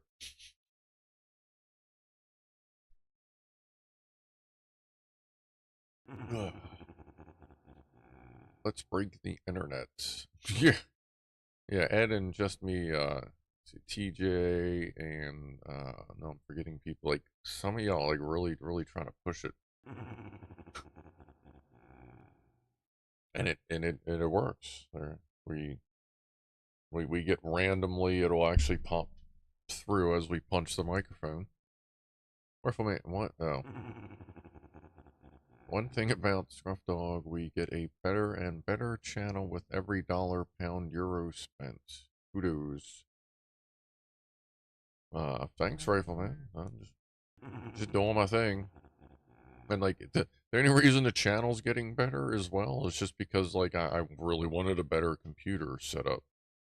So, not using a penny of channel fundage. I've like I said, this is like my beta like dream computer setup.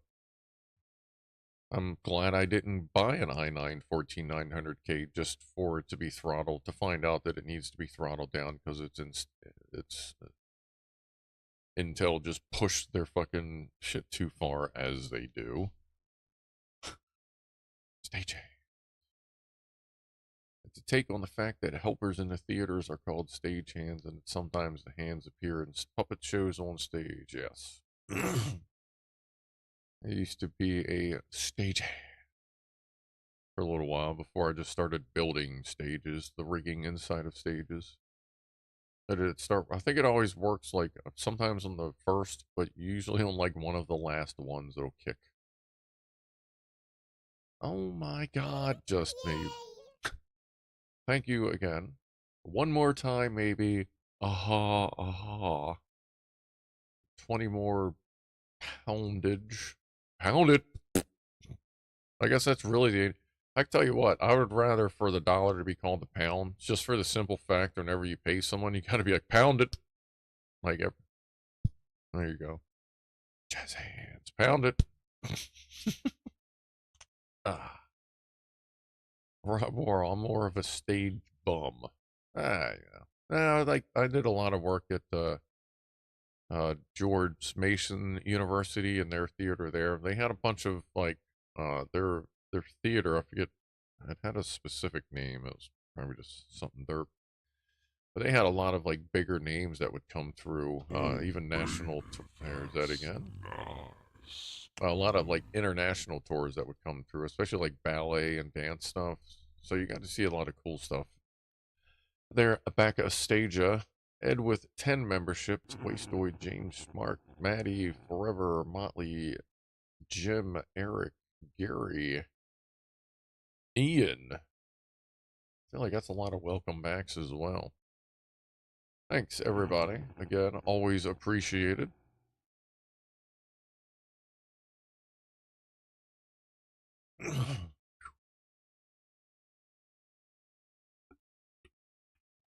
Bash the old bishop. Easy, easy. Calm down. Damn, Rob. We would never talk about such naughty subjects on this chat. Wait, weren't we just talking about porn ads earlier? Never mind, you're fine, Rob. We won't ban you today. 24.94 cents. Rasher, my daughter does ballet for about 16 years. Nice. That can be very, very fucking difficult. Very hard on bodies.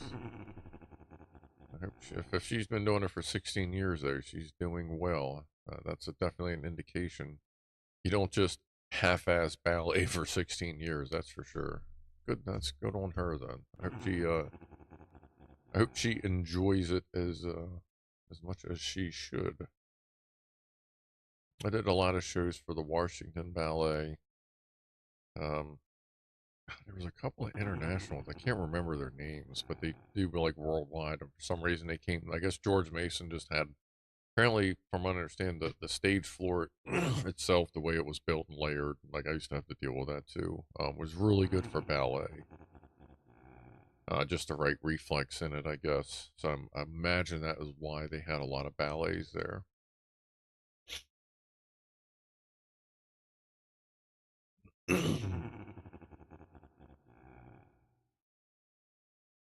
The Crimson Crowbar. Oh boy. Is that counter still going? Okay. I thought he was going to say hard on wallets, because that is a thing with travel. Um, go on, James. A hard on wallet. Yes, 6 months, Zaps. Appreciate you hanging in there for 6 months. Good deal. Hard on wallets. Like, you mean hard on a wallet? Or like, are we talking about like some leather thing that looks like an elephant that has straps? ballet is expensive when they compete. Yes, that's a little different than all the different possibilities going through my mind right there. Although I know that they do have elephant style things with straps and ties and good. Chippy with 7 months. Thank you all, and I will tell Mom you are lovely. I'll tell her that we said she is lovely as well. There, chippity doo. Gotta get my girl home. Hard on wallets only if the condom stays stiff. Aha. That is something I never did. I never carried a condom in my wallet. I always put it in like better places. I usually kept one in the car, like under the seat in Tupperware, like in a Ziploc, in a Tupperware, out of the shade. Couple boxes, whatever.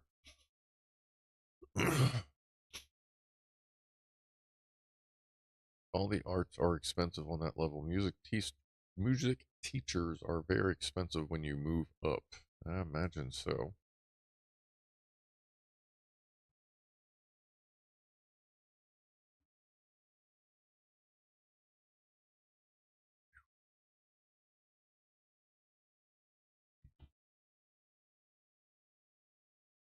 Yeah, I cannot believe I've had go. Like, not only have I been, wow.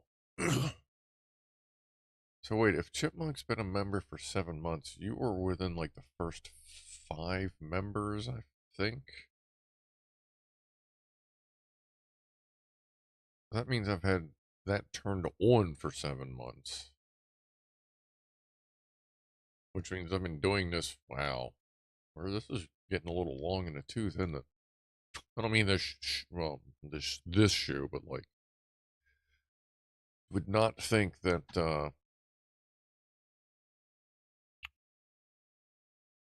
this would have kept it going. Hey, what's up, Vera?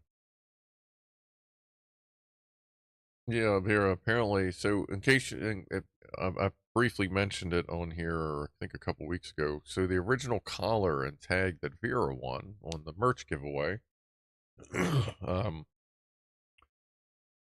disappeared somewhere in America, lost all tracking for 2 months, suddenly appeared in the Netherlands, took a fucking tour of the Netherlands. Like, I don't think you could have booked a better tour of the Netherlands from all the different post offices and hubs and different places it went through the Netherlands. And then it came back through California, and apparently now is on its way back to me. What month is it? 3 months later. So that's interesting. Can't wait to see what it looks like when it gets back. Like, it's just going to be great. Like, it reminds me of the camera, this right here. See that thing right there, that red thing? That's the camera that took a tour of China when I tried to send it back when I figured out it was a cloned phone. So I had it all the way charged up, turned it off, stuck it in a box to the address they told me to, which turned out to be a bunch of bullshit. It literally floated around China for like 6 months. And then it came back. Battery is at 93% after traveling for 6 months, which I think was amazing. Like, it actually turned off. Um, and it had so many cool stamps and stickers and shit all over it. But I don't have the box anymore. I don't know where it went, but I'm kind of looking forward to seeing like if there's a whole bunch of cool shit on the box, like some cartoony like doof, doof, doof, doof, sticker stuff all over it or something.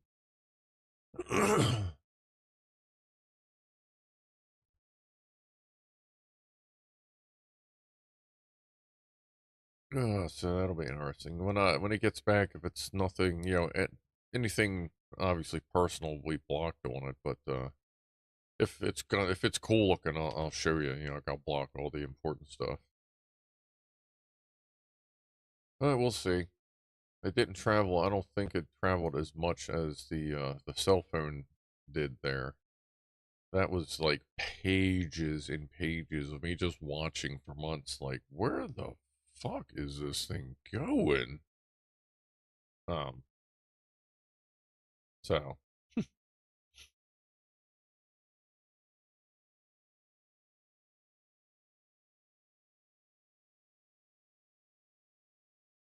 bought an electric bicycle, but I can only ride it 7 times so far. It always rains here, says Marcus Silos. What general area are you in? If you don't mind asking. Been raining a lot here in Maryland. Today was like supposed to be the only clear day, but it kind of rained a little bit here. What's up, just me? Holy shit, 6 months and no arguments. Winter. No argument, like we haven't argued or I haven't, like, what do you mean? Is that winter chicken dinner? What was it? Actually, I think I'll do a baked potato tonight. Or order something. I don't know. Guess we'll figure that out. Oh yeah. Yeah, I guess the other half of that story there is that yeah, she now I sent out a replacement. We gave it, I think I gave it like 30 days, 2 weeks, something like that. And that worked out because she actually liked the different version of the tag because I had the red and black tag, but she preferred the X-ray tag. So she got same collar and in the X-ray, which she preferred. So it worked out better anyway. Sort of. I mean, either way. But they just shipped it direct. I had them just shipped direct from the factory at that point because then the United States Postal Service doesn't get quite as much of a chance to fuck it up because they start with DHL usually and ship it the entire way when it's going over to Europe.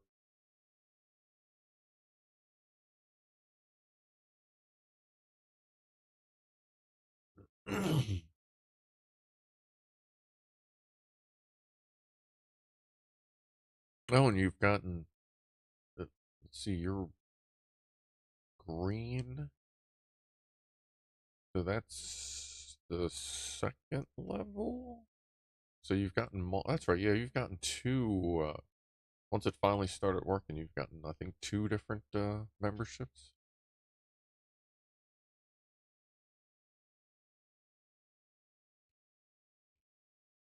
Rasher only drinks on Saturdays. That's how I used to. Well, I used to drink on Fridays and Saturdays, and then I'd have hair of the dog on Sunday.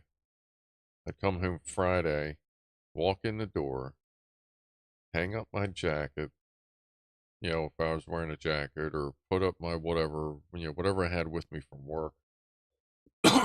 And directly in front of the townhouse I lived in was the stairs up the stairs. And under the stairs was just a walled, like walk in, full size, well, sort of narrow, but generally full size, like closet door. And it was a closet under the stair. I used that as liquor and candy and snacks stuff. Well, I'd walk in the door, put my stuff up, walk up to that door, open it up, take a shot of Everclear, which, at the time, 20-ish years ago, was 97.5% pure alcohol. It was basically pure grain alcohol. I'll take a shot of that to start my night. Um, and then I'd usually take a shot of Jack after that, go take a shower, come back downstairs. I'd do a third vodka, Smirnoff vodka, a third orange juice, a third cranberry juice. That would get me started because the sugar would help wake me up after work. And then after that, I would make a Longhorn iced tea, which is a Long Island iced tea, but you replace the vodka with Everclear. It's a little bit stronger. And then it's so it would be Everclear, tequila, was it whiskey? I can't even remember how to make a Long Island. I haven't drank in so long. Shoo. But yeah, I would just be drunk all the time. And then Sunday I'd wake up fucking hungover as shit. And I would just drink a little bit just to like get get the fuzz out of my head. And then I'd like just make sure I ate a really big ass breakfast. And kind of go from there. Yeah.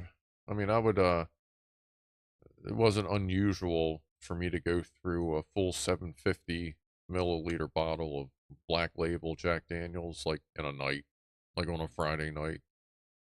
Definitely on a Saturday if I started in the afternoon. I would definitely go through a 750 like most Saturdays. because I'd pretty much start drinking right about noon. Um, get up around 11ish, just when it was just so bright that you just couldn't sleep anyway. Yeah, yeah, I was definitely drank a lot. Phew. Long Island is vodka, gin. That's it. Gin, rum, tequila, triple sec, lemon juice, splash of cola. Yeah, splash of cola for color. Yeah, that's what it was. It was so. I always had Smirnoff, but I always used Everclear instead of the vodka. I had, oh, what gin did I have? It was a popular version. I feel like it had like a little British looking soldier guy, like holding the front of it. God damn it. Rum, I had, was it Charlie Walker Red Label? Is that rum? Or Charlie Walker? Something Red Label. Beefeater, that's it. That was it. Beefeater gin. Yes. Yes. Thank you, everyone. Yeah, I would have Beefeater gin. Uh, something Walker. Was that? I had something Walker Red Label and Blue Label. Was that rum? Am I thinking rum? Or is that another kind of whiskey? Johnny Walker Red Label. What is that? Oh, that's a Scotch. Okay, that's Scotch whiskey. Okay, so not that. What the hell rum did I have? Rum. Let's see. Rum. Popular rum brands. Let's see. Click that. Oh, yeah. No shit. Captain Morgan. No, I just usually had Captain Morgan. That's right. Yeah, there it is. And Bacardi. Yeah, Captain Morty, Bacardi. I would have those two. Um, yeah, that's it. What else here? Anything else that I get? No, pretty sure that was just it. Yeah, just Captain Morgan for spiced rum and Bacardi for clear. Yep, yep. Captain Morgan was pretty good. I mean, it's a nice cheap rum, a little sugary. It's whatever. You mixed. I would mix Jaeger and yeah, I would do a shot of Jägermeister and a shot of Captain Morgan and do a double shot of that. Like really sugary, but boy, it got you fucked up good. But if you didn't eat anything, you would have a hangover plus a sugar high hangover the next day, which were even worse. What's up, Boink? Yeah, I still got a little bit of life left in me, no worries. Then I gotta go play around with my graphics on Gray Zone. And then go shoot at people, most likely. In Gray Zone. The video game. Not in real life. Not that angry yet. I don't think I could quite get that angry. I don't know. I look at it this way. What's the point of killing someone? They don't learn a lesson. Just maim them.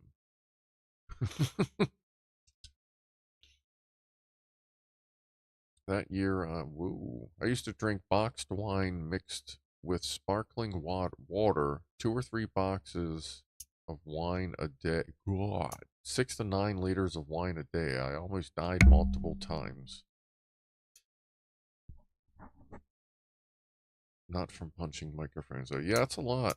I used to drink a lot of fucking Jack Daniels. Rasher, thank you with 10 euros. What music do you like, Scruff? Uh, oop, oop. Come on, Matt. Nope. All right, sorry.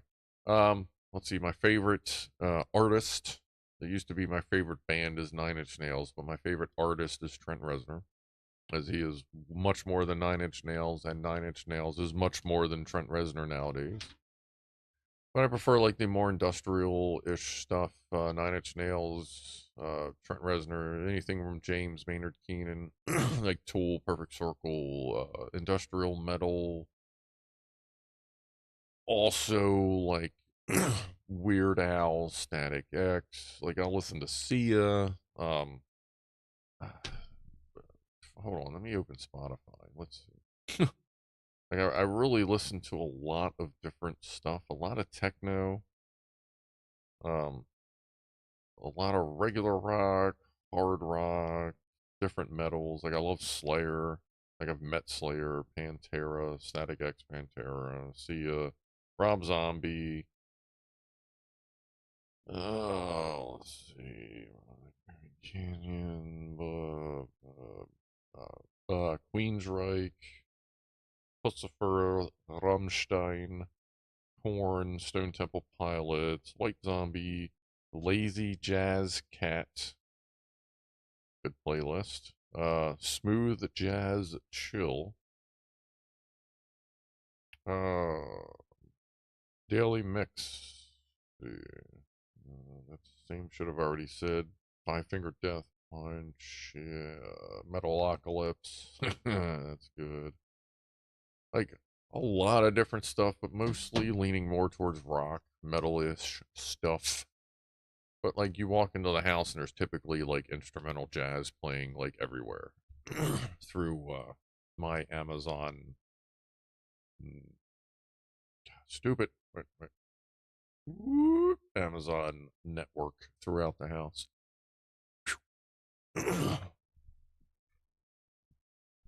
Frog League Studio, he's good. Leo is good.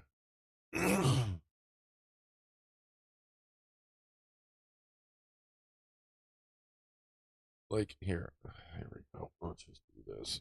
Hold on. I do.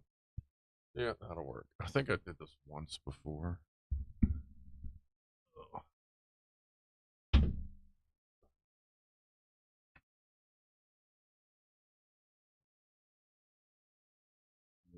Do that. Yep.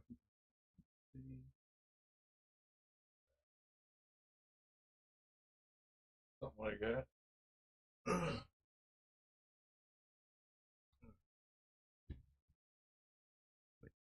Those were both as well. The one on top is the Sin single cover from Nine Inch Nails, and the one on the bottom is a design I did of Tool and Perfect Circle together.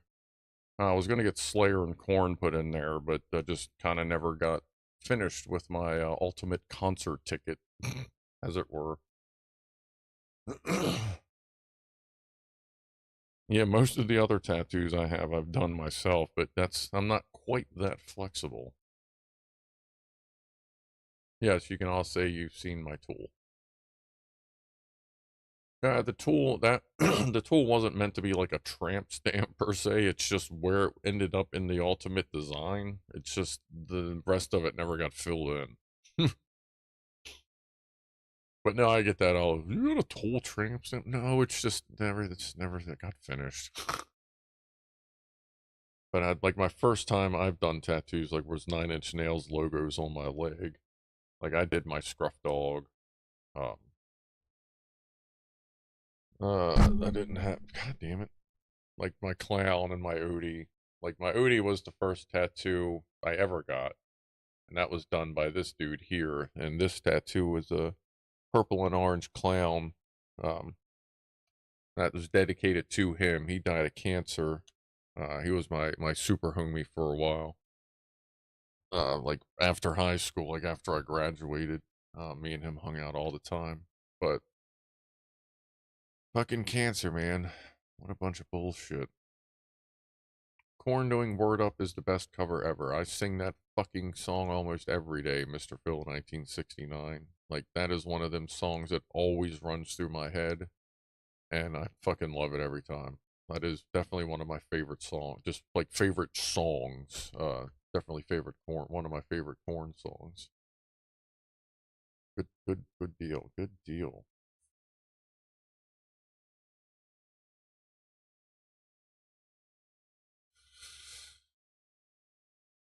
Uh, Alien Ant Farm, Smooth Criminal. Oh, that's another one. Every once in a while, I'll hear something and I'll go. Wow. I was actually singing that. I think it was in the shower last week because for some reason I thought of the fucking sparkly glove hand chair that they're sitting on and looked like the little monkey or little chimp.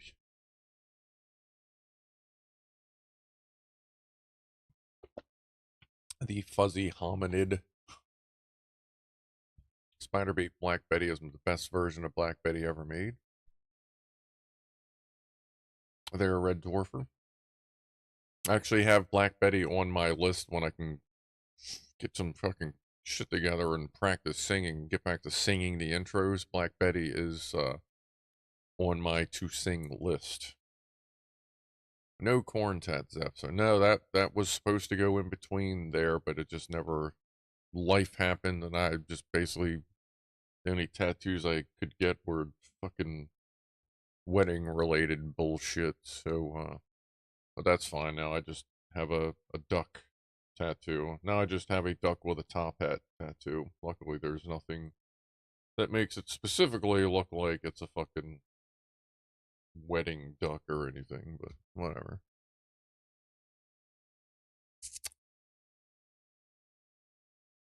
Black Betty was first recorded around 1927. Wow, it is that old. Like, I know it's been covered over and over and over again. And it just kind of keeps getting, for the most part, it keeps getting better every time it gets covered.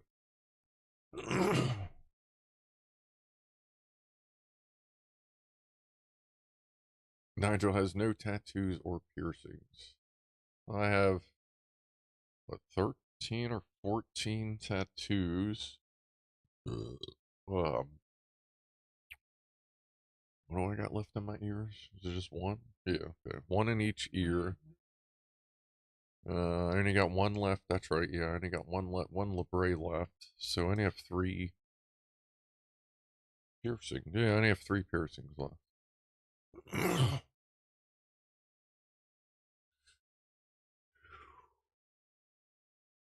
I prefer the Ram Jam version. Ram Jam's a good version too. Like, there's really no bad version of Black Betty, I would have to say. The best Coldplay song was The Scientist, done better by Willie Nelson. I forget which one that is, but I know that song. Listened to a lot of Coldplay for a little while there. Coldplay used to kind of help clear my head a little bit when certain cunty people were cluttering it up with bullshit.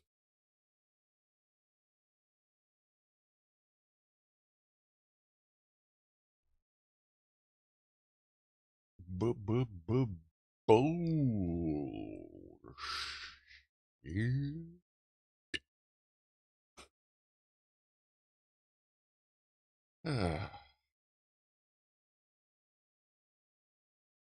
But don't have to deal with that bullshit anymore. Just the occasional piece of mail that says, what up? Return to sender. Moved 6-23.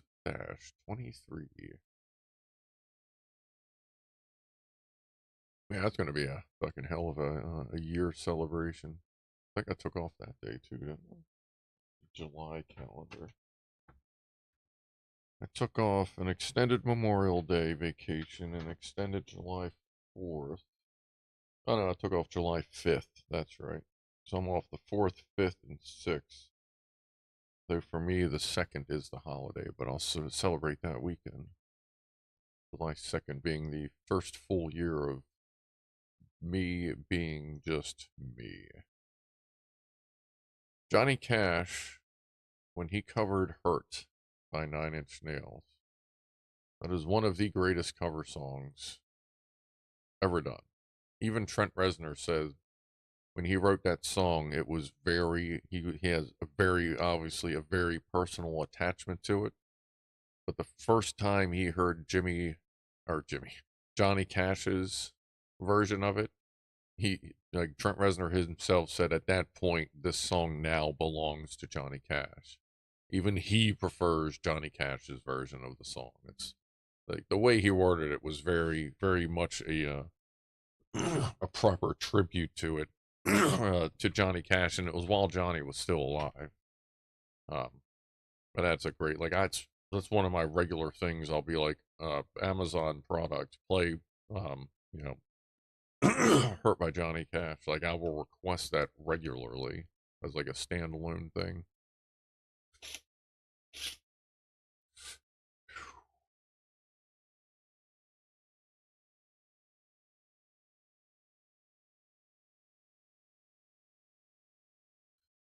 Zane the Magic Puffer Dragon. My kids have a huge bounce house that has a water slide and a pool and a basin that has a tunnel with a waterfall. That's a lot. Nothing wrong with that.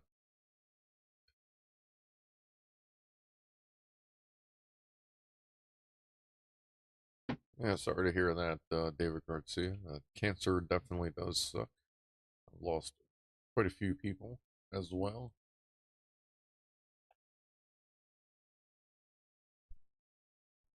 Scruff in space.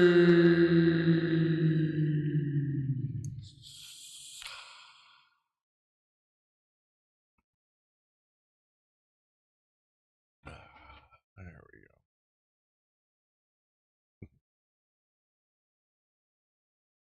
Yeah, Hurt is a very Hurt. Well, Nine Inch Nails has a couple songs. If you know Nine Inch Nails, you know there's two very specific songs that like if you're not in the right mood, you can't listen to that song to those two particular songs. And that would be Hurt and Something I Can Never Have. If those come on at random, like it's like, ooh, hold on, not today. Those are like special mood songs. Like those are only for special days. Like the Johnny Cash version of Hurt, I can listen to and just appreciate his point of view from as he is singing it. The Nine Inch Nails version of Hurt is all about my bullshit whenever I hear it, so I got to be real particular when I hear that version.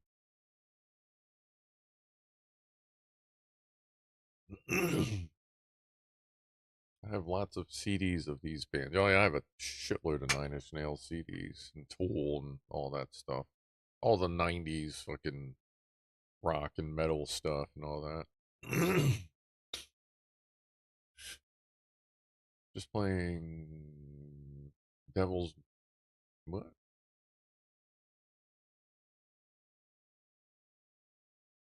Just playing Devil's Advocate. If I were to say bad things about Nine Inch Nails, am I kicked off the stream? No, everybody's completely entitled to their opinion of any music or whatever. Because I don't like all the music out there.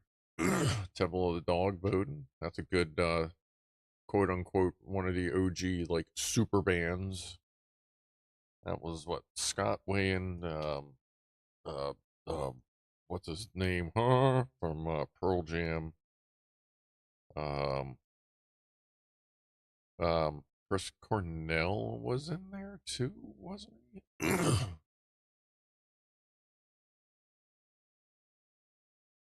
You're welcome, Dave Garcia. Are you rolling out or you good? Eddie Vedder, that's it, yeah.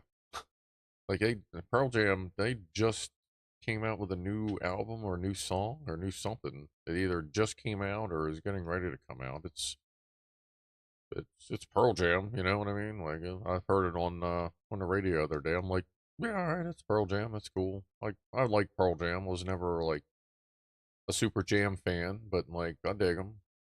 Um, kind of like Bush. Bush was a good band. They had like Glycerine and a couple other songs. They were kind of Pearl Jam ish. I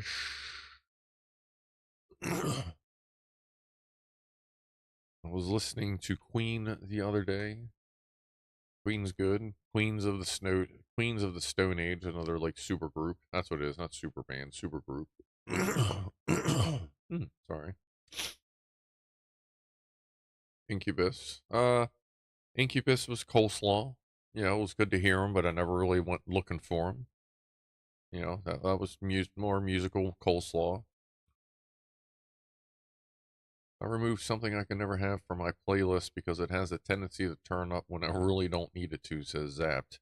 Me too. Yeah. As soon as you hear the boo, you're like, whoa, nope, fucking die for that skip button, volume button. My dad has thousands of vinyl records in his collection. I'm not sure what to do with them when he passes because I don't have a room in my house for 2,000 vinyl albums. Start looking for reputable collectors, be they private or professional. I used to know someone that uh, was willed, sorry, was willed a very extensive collection of vinyl. That's something I guess they're probably still cataloging it all digitally so they can distribute it to the family. But I think they have 2 or 3 thousand pieces of vinyl they were working on. Queen, not Queens. Yeah, I know what you mean. I'm just saying, Queen's good and Queens of the Stone Age. You know, as we were speaking of super groups with Temple the Dog. That's why that made me think of that one. ACDC's good. Problem with Hell's Bells is like it takes you half a second to tell if it's Hell's Bells or For Whom the Bell Tolls from Metallica because it's pretty fucking close. Like they're different if you hear them side by side, but if you haven't heard either one of them in a minute, you don't know which one it is until you like the pause happens or you hear the second one. 422 toot.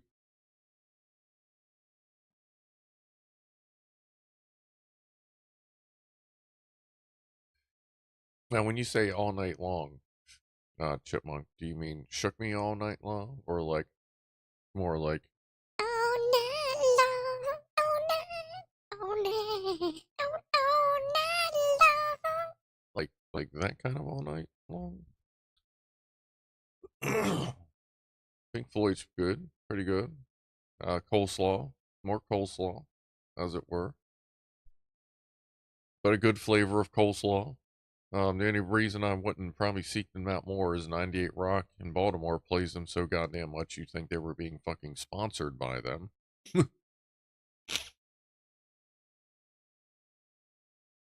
Twisted Sister, like fucking D. Snyder, awesome. I've fucking been listening to Twisted Sister since I was like 10.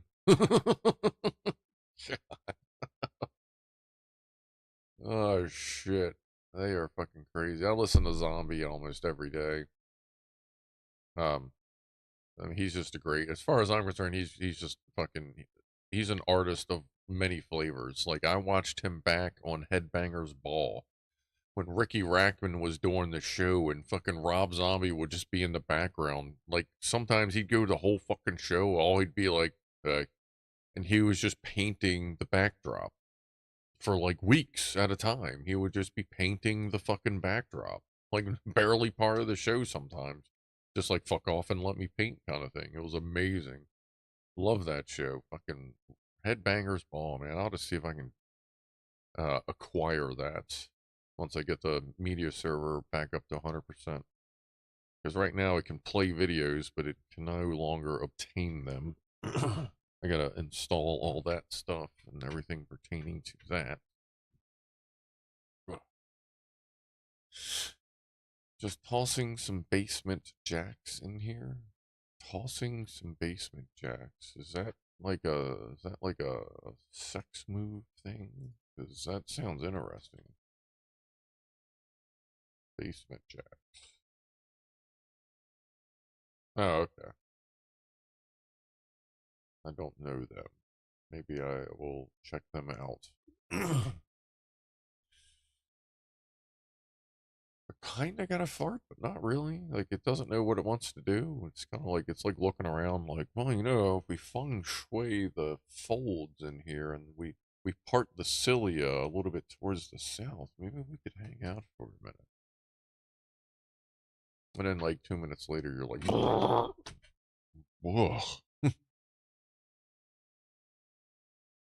All right, what do we got going here? Squishy hugs. Vanilla Ice is ripoff of Under Pressure. Oh yeah, that was funny. This one goes dun dun dun dun dun dun. And that one goes dun dun dun dun dun dun dun. That's like, are you fucking kidding me? Let me guess, the glove doesn't fit either when you're fucking doing that shit. Oh man, I think I need to like get some music remixy. Like, see if is Fruity Loops still a thing? Like, I remember way long ago I actually wrote an album with Fruity Loops. It's pretty fucking cringe to use a modern day word that's absolutely appropriate, but there's like 1.5 good songs on it. uh, what are we talking about here? Let me scroll up here. Keep on scrolling. Keep scrolling, scrolling, scrolling, scrolling. Alright, alright, alright, alright. Scroll it back down. Bring it down. Bring it down. Bring it down. All this headbanging, long-haired hippie people. Oh, John Cougar Mellencamp, there, Vera. Headbanging, long-haired hippie people need not apply. So I tucked my hair up under my hat, and I went in to ask him why. And then I pulled my dick out and I put it on his desk and said, "What about that?" Sorry, I don't know where that quite came from. Long-haired freaky people, paw in the air, says Chippy. There you go. Fat Bottom Girls. Who the fuck sings that? It's a good song. They play that every once in a while on the station I play. The brown note is a myth. I'd love to find a brown note. The brown note.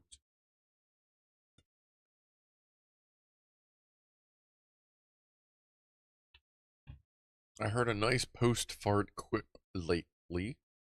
A bit more choke and it would have started. There you go, TJ.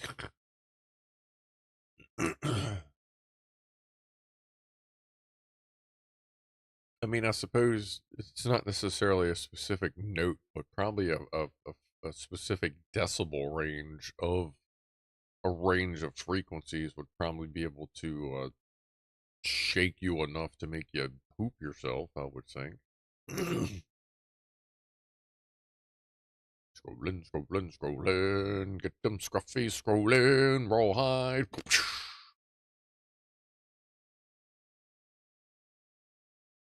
Five Battle Girls is it by Queen? Well, I guess it is. I'm sitting there, I'm like, I know it, I fucking know that voice. But yeah, okay, that makes sense. Okay. 80% chance of barking spiders. Yeah, especially if I eat a lot of dairy and I forget to take a lactate. Then it's just like Satan. It's like, I would rather eat.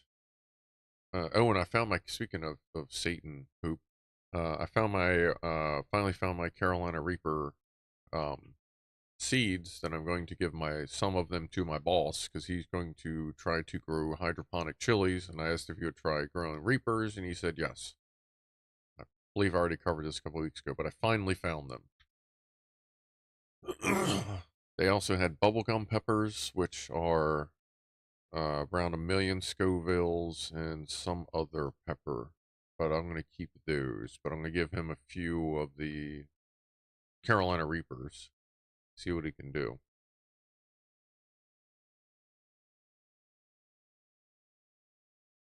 It's got to be a vibrational frequency, says Edbird. Yeah, I would think something under 20 hertz at the proper decibel level would be more of where you're looking to basically just shake your bowels open.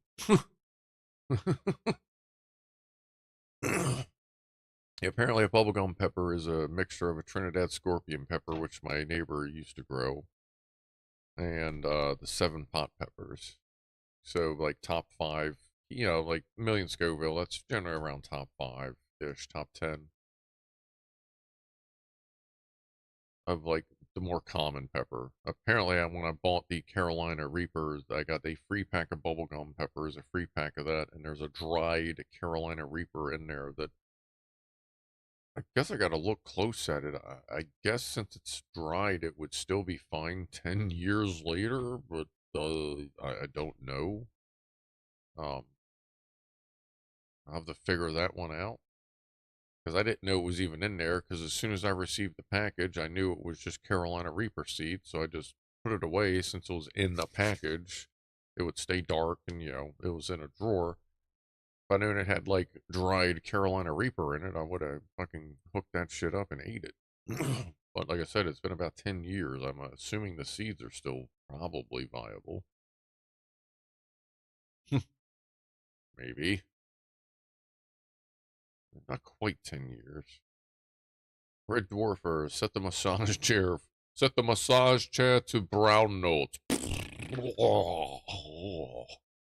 I don't know if that was good or bad, but I'm kind of smiling, so.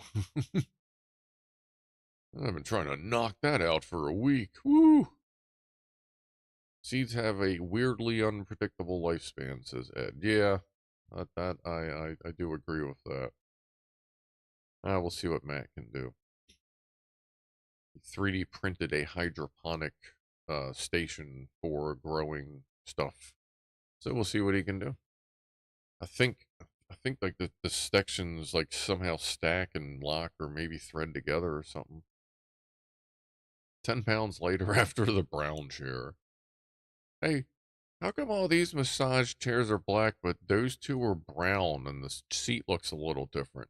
Oh, let me show you. Let me introduce you to our special weight loss system. Right this way. Iron Eagle was great with Louis Gossett Jr. When I was a kid, Iron Eagle was the best movie in the fucking world. I don't care about 2, 3, 4, 17, whatever the fuck straight to VHS bullshit they did after that. Iron Eagle 1, whatever. Fucking top movie of the day. Absolutely phenomenal. For growing stuff or stuff? No, just peppers. He's not growing the good stuff. I don't know that he would. Um, but no, he said, "Yeah, I'm gonna try to grow some peppers," and I went, hey, I got some if you don't mind." He said, "Yeah, all right." So I gotta try to get them to him Monday because I think he's gonna get it set up this weekend or this week. So my time is running out, so he finally reminded me again on Friday. God, Friday, that was a fucking day. Hey, Ed, guess what I did on Friday? So on Thursday afternoon, dispatch gets an email from Heister Fleet saying, emergency, emergency, emergency. We need you to inspect the lift chains of every Heister unit on every Amazon site before Monday, close of business day. And I was like, what the fuck? And you knew that something happened because normally when you get a demand from Heister Fleet or Amazon Fleet or both to inspect,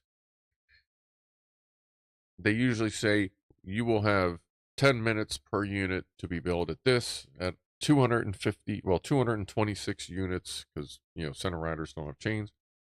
So they usually tell me this just said get it done. So I went, oh, somebody broke a chain at an Amazon facility on a Heister because some lazy fuck tech probably hasn't checked the chains in over 2 years. So someone may have gotten hurt. So I went through. Holy shit, I went, you know what, fuck this. I don't feel like dealing with this because I got a video to record on Monday at McCormick's and they're waiting for the machine to get fixed anyway. So like, I got priorities here. So I went in a little bit early and inspected all 1,100, what is it? 1,104 fucking chains in like just under 8 hours.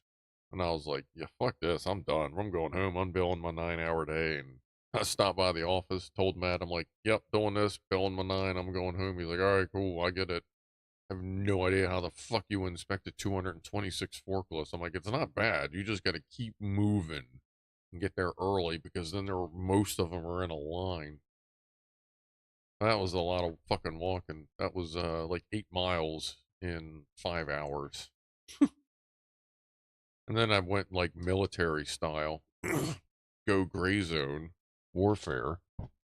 when I got down to the last 20, I went to aisle 99, which is like the first aisle, and I just started weaving the aisles, just pushing up through the aisles, tagging anybody that I found on a fucking lift, stopping them so I could see them, and that's how I found all of the rest of the lifts by pushing up through the aisles until I couldn't find OP 600. And I was like, all right, I got one more to find. Let me go back. Let me grab something to eat, smoke a cigarette. So I'm walking back down the last pit aisle, and it was like, zoom, right in front of me. I went 600, and that was the last one. Check. Man, that was a fucking lot of bullshit, but at least it's easy to check them out with a chain gauge. Just all four. The only thing you gotta watch is the order pickers and the reach trucks use 3/4 pitch chain, but the stand ups and the stand up clamp trucks use 5/8 pitch. So if you're not careful when you go to order or when you go to measure the stand up forks, it looks like that they are way stretched and like, what the fuck is wrong with you? Why are these chains still on there when they're actually like, some of them don't even have 1,500 hours on them and they're almost brand new. That's when you flip the gauge over, you go, oh yeah, no, never mind, they're good. But I inspected every chain and every chain passed as I figured it would because I'm very meticulous with those chains. As on one of the videos, I don't know if it ever went public or not. When I did an upper chain pulley, you see what happens when the bearings fail, and you normally got like an outer race and an inner race, and the ball bearings all ride in the channel. Well, when the ball bearings fuck up and everything goes bad, all you get is channel and channel. So it's just gravity is the only thing holding that pulley and you in the air. And that's how I train my guys. For that particular thing, I found a bad upper pulley that was barely hanging on, and I put one guy on there. I went, "Tell me what's wrong." He went up, down, all the way up, down, couldn't find a thing. Next guy, none of them could figure it out. Then I sent the first guy, the newest guy, back up, and I went, "Go up, up, up, up, stop. Look in front of you. What's wrong?" He looked. And all of a sudden, he almost turned white. He went, "Holy shit." And I went, "Don't say a thing. Come on down." Sent the next one up, same thing. Because they realized that they were literally hanging on the edge of a pulley, which they wouldn't have fallen because there's one on the other side. But it scares the shit out of you when you see that, like, the chain that is supposed to be holding you up basically doesn't have any weight on it. Like, the pulley is now just kind of there to make noise. And once you put the fear of that in someone, they always check the chains. So we are very meticulous with our chains in that place, especially on order pickers, because you go up, not just the pallet. You go up. You gotta stay fucking tight and check those chains on the order pickers. So if someone slacked out and didn't bother checking it, not only do they need to be fired immediately, but if someone got hurt from it, I fucking hope they go to court and get fully charged for whatever bullshit they did. Because if they're too fucking lazy to check chains on an order picker, they shouldn't work around them. Because that is the worst fucking machine that you can skip checking a chain on, is a fucking order picker. Fucking idiots. Sorry. See, like with a V&A turret truck, the one you sit in, like a fucking F-14, obviously you still check the chains, but those have the same chains on them that like a fucking 18,000 pound goddamn forklift would have on it. Like the chains on them things are like almost 3 inches wide and like an inch thick because you're picking up a lot more stuff, but they went way overkill on it, which is cool because you basically never have to change the chains. But order pickers, you don't get that. They have skinny ass chains on them. So you got to check that shit. Like checking the S cams on some. Right, yeah. Like you got to check the bearings and the bushings and them fucking things. You got to keep them greased up. S cams on air brakes.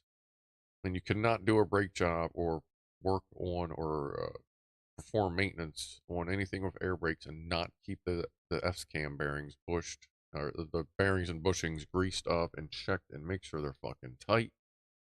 Make sure the adjusters are where they should be. Check the engagement. That's why you get so much time on like something like a 360. You got to be under there checking them fucking brakes. That's one of the big things you got to look at. Even if they feel good, just go under there, make sure, and I'll always get grease on them things because they always freeze up in the worst possible spot. They either freeze stuck, open, or off when you're moving high speed and you crash into something, or they freeze on when you're parked in the morning and you gotta fucking go do something.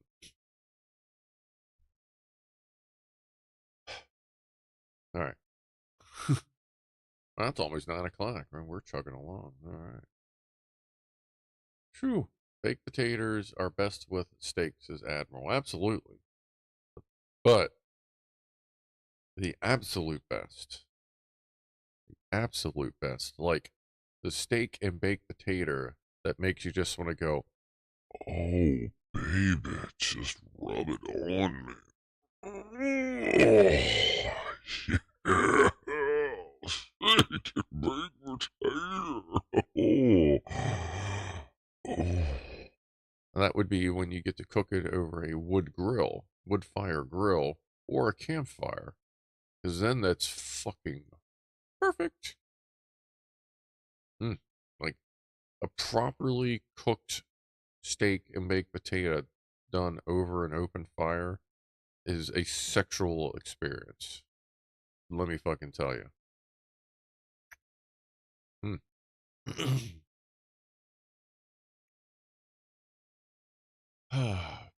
Butter, bacon, sour cream. Butter, bacon, sour cream. But one moment, please. I'm not real big on sour cream. Like not on baked potatoes. It's okay, sort of here and there. Black Watcher's having some leftover pulled pork, potato with butter. Pulled pork piled high. That's good food. That's good food. I do believe we just witnessed script. Nah, my O face is far stupider looking there, Ed. Don't worry. No worries. You'll never see it, so. Spuds. Not caught up on all the vids, but has the picker with the bent frame been released yet? Uh, yeah, I've had a lot of problems getting that recorded because it takes so long. Um, so not quite yet. I'm still trying to figure out how to do that. Um, but I'll let you know when I can. But yeah, still working on that one. Trying to get that one properly filmed. Because that will take oof. Um I'm probably going to have to record a time lapse, stop it, dump it off the phone, and then do another one, stop it, dump it off the phone, like do that 3 times, which wouldn't be bad for like 3 time lapses. Because it's about, if I do a platform swap by myself, uh excluding help from when you carry the dash panel over. Pretty much the rest of it I can do myself. When I did that one, it took me, let's see, I went in there, and then went in there, about 9, 10 hours by myself. It wasn't too bad. Um, if you do 2 people, you can almost get it done in a day. I'd rather split it in a 2 day, it just works out. It works out that you just do it in 2 days, or at least lead everyone to believe. But anyway, 3 humans' weight of butter, says Chippy. That's about what I put on my baked potato, or grilled potato, per se. What freaked out Vera's roommate? I wish there was an easier way to do that. I don't know if Amsterdam is all that great when there's always a bike lane. I don't know that that freaked out her roommates. No idea. The voice. Oh, okay. Split into 2 days, the second being overtime, sort of. You know, it all works out. The boss knows that if I finish things early, then we split the difference and we all get paid. So it's kind of how I like to do my platforms. One longish day, one shortest day.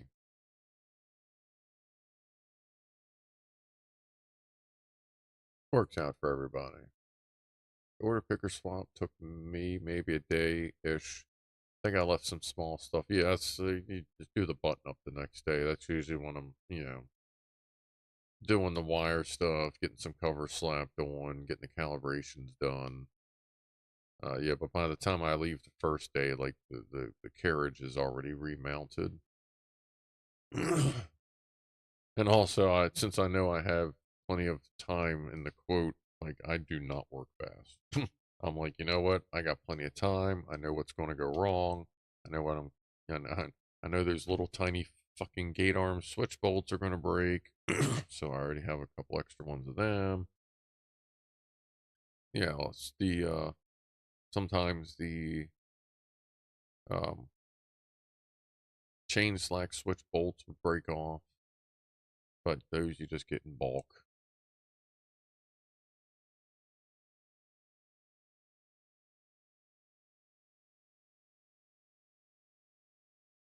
No Colombo has gotten me yet. That's because I just tell the boss straight up. Yeah, this is a 20-hour quote that covers everything.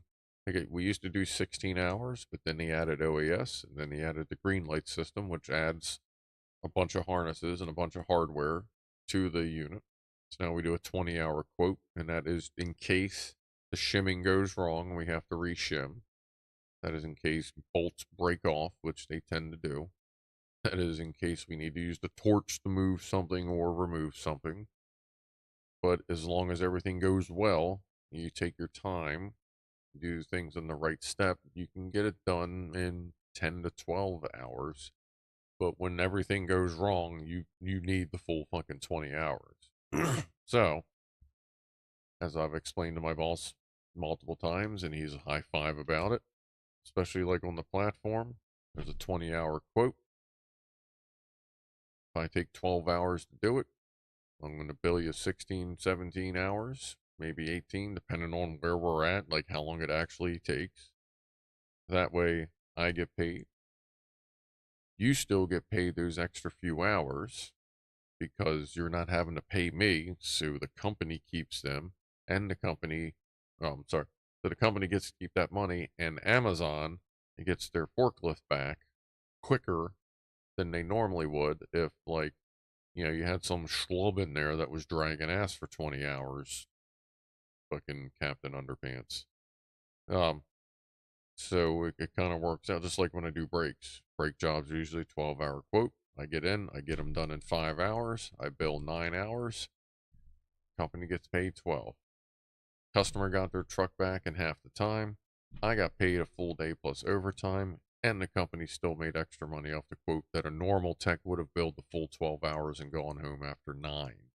I'm going home after 5, billing 9, and they're keeping 3. I explained this in great detail to my boss, and he went, fair enough. Customer gets your truck quick. I get paid. You get paid. He likes it. He's fine with it.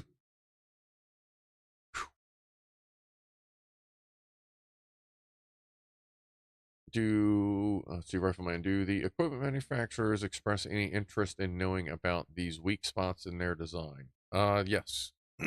um, Sometimes whether they like it or not, I express my concerns in their equipment. Um, I actually had an HYG guy ask me to explain why the CAN bus occasionally crashes on our order pickers, and I had to be very careful at how I explain this because it would tap into a lot of NDA slash insider knowledge I have because I have a direct line of communication with some of the engineers. So I do have knowledge that should not go out to the general public. And then I got somebody else, like a way higher up from HYG going, can you help me with this? I'm not real strong on Canvas stuff. And I'm like, ooh, okay, I got to explain this right without fucking getting my ass handed to me. So that gets a little fun sometimes. But yeah, generally speaking, they do want to hear what's up, and they may make slight tweaks and redesigns. Sometimes they wait until there's a next big update. But when something becomes a chronic problem, like they do kind of want to hear about it, even though a lot of times they'll deny it until we're like, dude, you don't think dealers talk to each other? We fucking know there's a problem. Let's just get it fixed and move the fuck on. Bong. A solar charge controller does CAN bus. Read it with a ESP8266. That's cool. Like the new top or the new Reach Master, Reach Stacker, Reach Stacker, which is one of the things that picks up the containers, but it has a telescopic arm on it. It can drive around, do intermodal work. They now have like 8 CAN buses on them because there's just so much fucking equipment. One CAN bus can't hold it all. Most of the new most of the new HYG equipment comes with usually 4 CAN buses.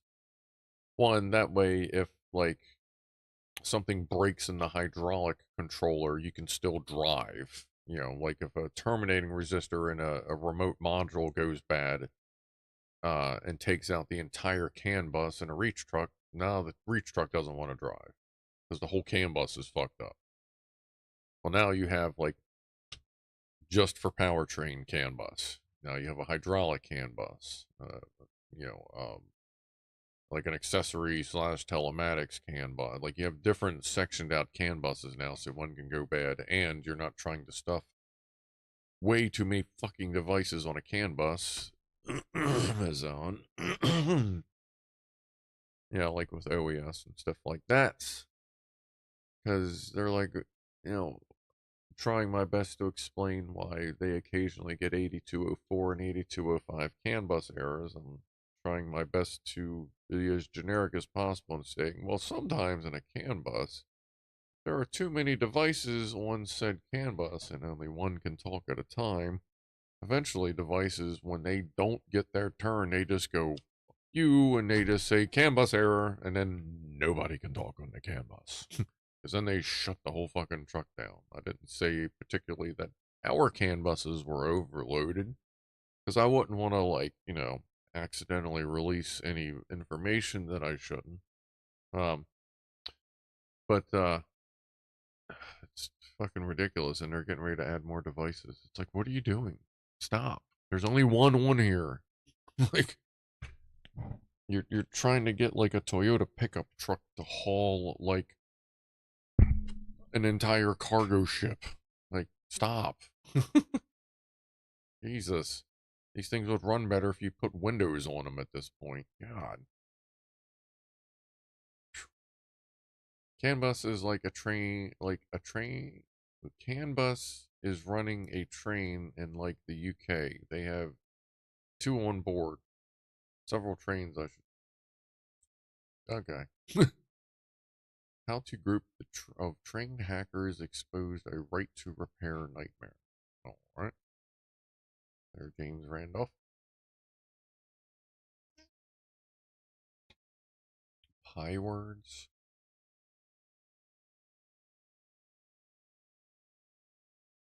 Windows taste good. The snozberries taste like snozberries. C2S. Yes, they do.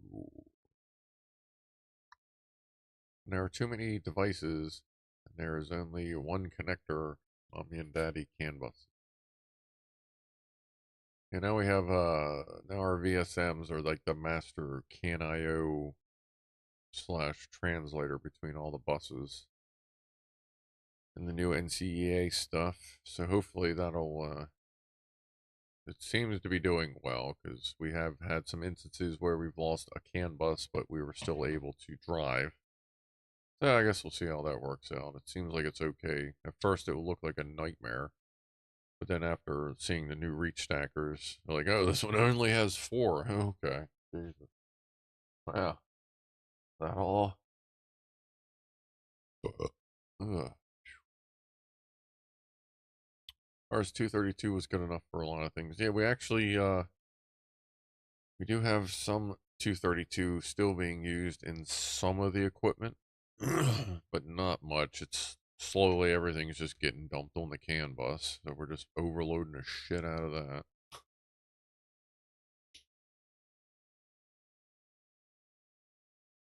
If there's too many devices and there is only one connector, oh, yeah. Well, there's usually, 2 or 3, and then plug. Yeah, all right, there. Got it. Ooh, Zach and the J is going to be airlifted home. Like, are they taking care of you? Like, how? Like, can you give us any kind of a status update? Like, if you're able, obviously, like, don't push it. RS 558 is the other old school standard. I've heard of that, but I've not run into it at work at all. Or actually, I don't know that I've really run into it at all. Hoover's just trying to get underneath the thing.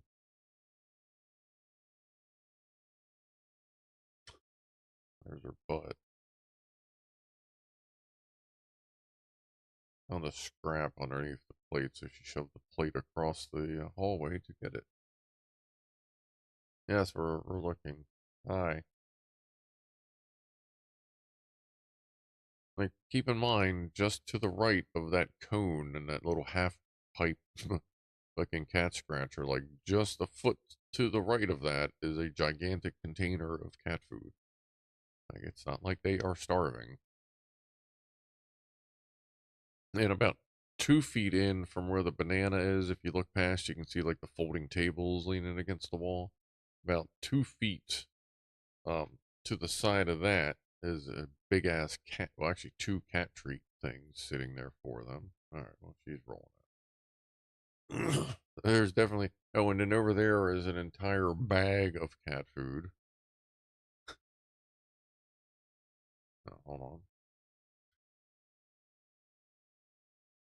Hi. There's your butt.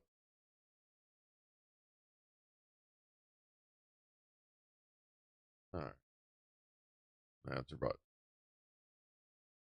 485 is just 232, just more insistent. Was it more like a little more picky? 232 is used heavy in the casino industry.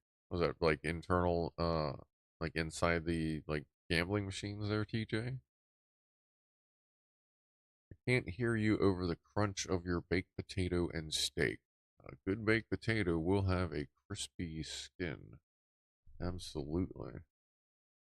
So is CAN bus gateway system leading to much more difficult and harder systems? No, I mean, CAN buses are fine, Lockwatcher. It's just depending on what you're doing with them, there is a point where you have so many devices, and if only one can speak at a time, when you start overloading the CAN buses, when everybody's got something important to say, eventually they just give up.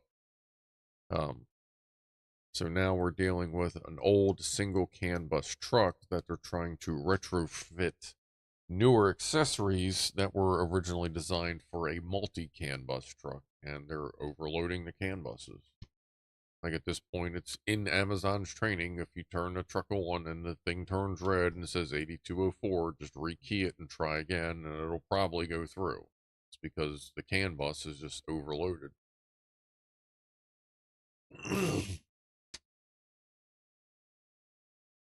Yeah, going cars and stuff. That's why a lot of cars have multiple CAN buses, and then they have like CAN hubs before they even get, to any kind of like say master controller or primary controller, or usually the body control module is like the main controller.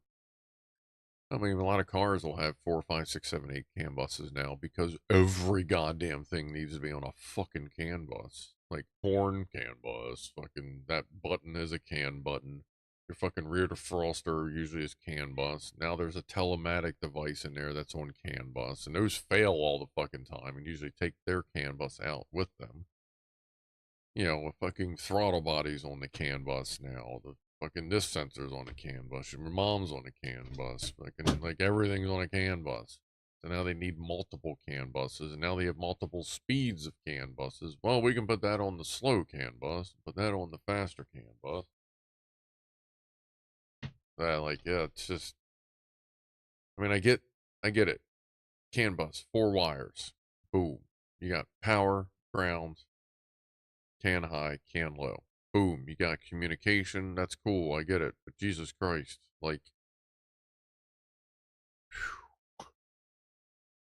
having an extra piece of copper every once in a while, it's fucking okay, dude. It's okay to have an extra run of copper. Fuck. Oh yeah, it's all about fucking regulations and emissions and this and limiting that. Just like forklifts. I mean, they're doing the same fucking thing they did 80 years ago. Pick pallet up, put pallet down. Pick pallet up, put pallet down. But now, instead of having a power wire to the coil and the key switch, good God, most of the time the key switch doesn't even do anything high power anymore. It just controls a bank of relays that control another bank of fuses that's going to probably a sub bank of relays that then power a CAN bus unit that has on this network that's moving over there. Then you have so many different CAN buses that your harnesses went from being 4, 5, 6, 7, 8 wire harnesses that now they're back to being a 20 to 25 wire harness because you have 5 CAN buses running fucking through it. What happened to efficiency? You fuckwads. And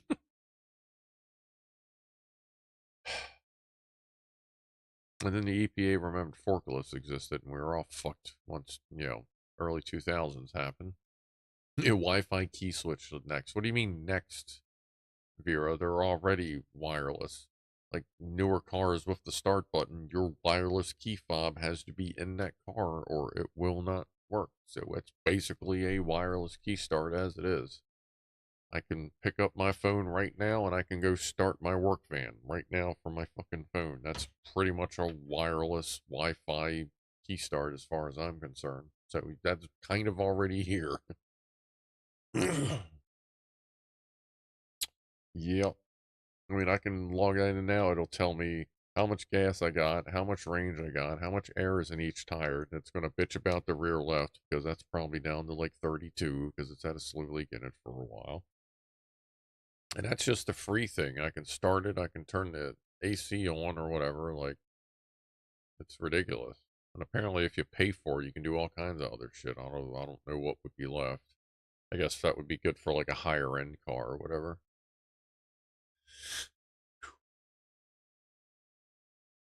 Yeah.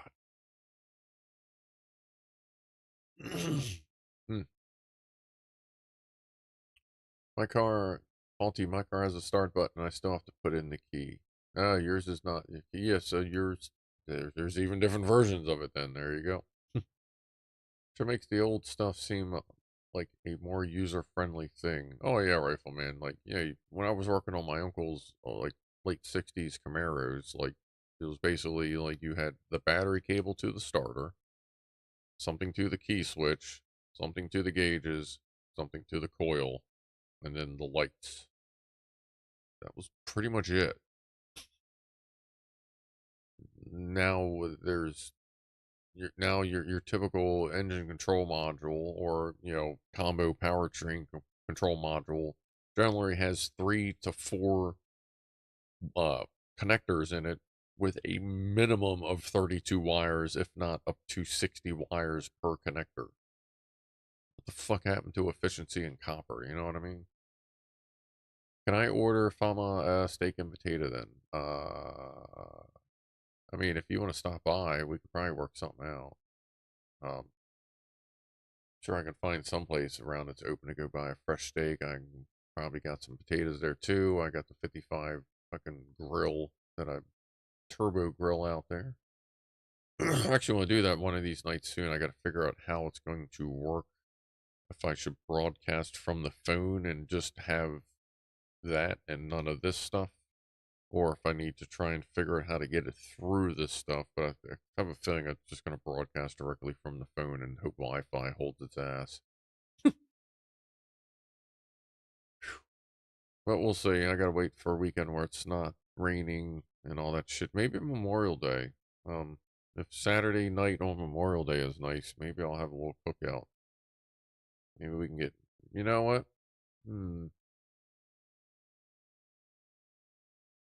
What are you doing?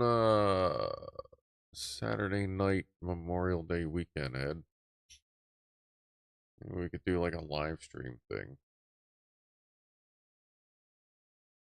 Radio alarm clocks. Yeah, I have I still have my red fucking boomer. Like I'm Gen X, but I still have my boomer alarm clock in the fucking in my bedroom because red, just in case you don't know, red light does not affect your night vision and does not trigger wakefulness. Blue light can dullen your night vision at night and can also trigger wakefulness in you in the evening. So all my night lights are red. So that's why I like the old school alarm clock because it has red. Like I actually turn my Amazon device. I tell her to turn her screen off, even though she's playing um, chill ass piano music for me to sleep to. But I got my red clock over there, so it doesn't affect my night vision or make me want to wake up. What are we doing? Like my whole basement right now is wired with little red LEDs all over the place. For so I could see at night and not fuck up my night vision or make me want to like wake up. Memorial Day is my 44th birthday, says Zane. Very good. I will do my best to remember that, and just in case, early happy birthday. Black Watcher is having some sweet coleslaw to go with pulled pork. Coleslaw does go really fucking well with pulled pork. That is one time I do really actually look forward to the coleslaw. I have found with pulled pork it does go really good, especially if you get a good crunch, a good crunchy coleslaw. It goes good with pulled pork and like some potato thing on the side as well. Yeah, the irk though, that is a little much. My brain is tuned. One of the wake up things is called Focus on the Amazon device, and it's literally just like this little tiniest little ding, ding. It's almost like a Buddhist monk or like a prayer, like a meditation thing, like bells going off. But my brain is so attuned to hearing piano playing that as soon as the piano cuts, my brain hears a sudden silence, and I'm usually opening my eyes as I hear the first little ding. And I'm like, oh, God, silence is my alarm clock. That's so weird. uh,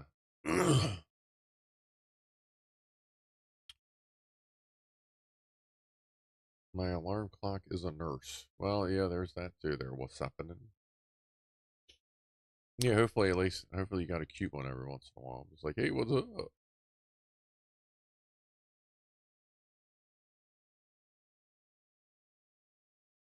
Remind me a few days prior, I might be able to do so. All right, cool. Yeah, let me know. Like maybe you and the big guy. Well, I'm sorry, you and the not so big guy can maybe swing by or something. If not, maybe that sometime that weekend, either Friday, Saturday, Sunday, or Monday. But if you all can make it for a Saturday stream, that would be groovy. See what's up. I know you are with child and such, so. But I'll pay, so there you go. Steak, potatoes, I'll let you look at the weed. That'll be enough to get you high. Y'all can just bring the drinks.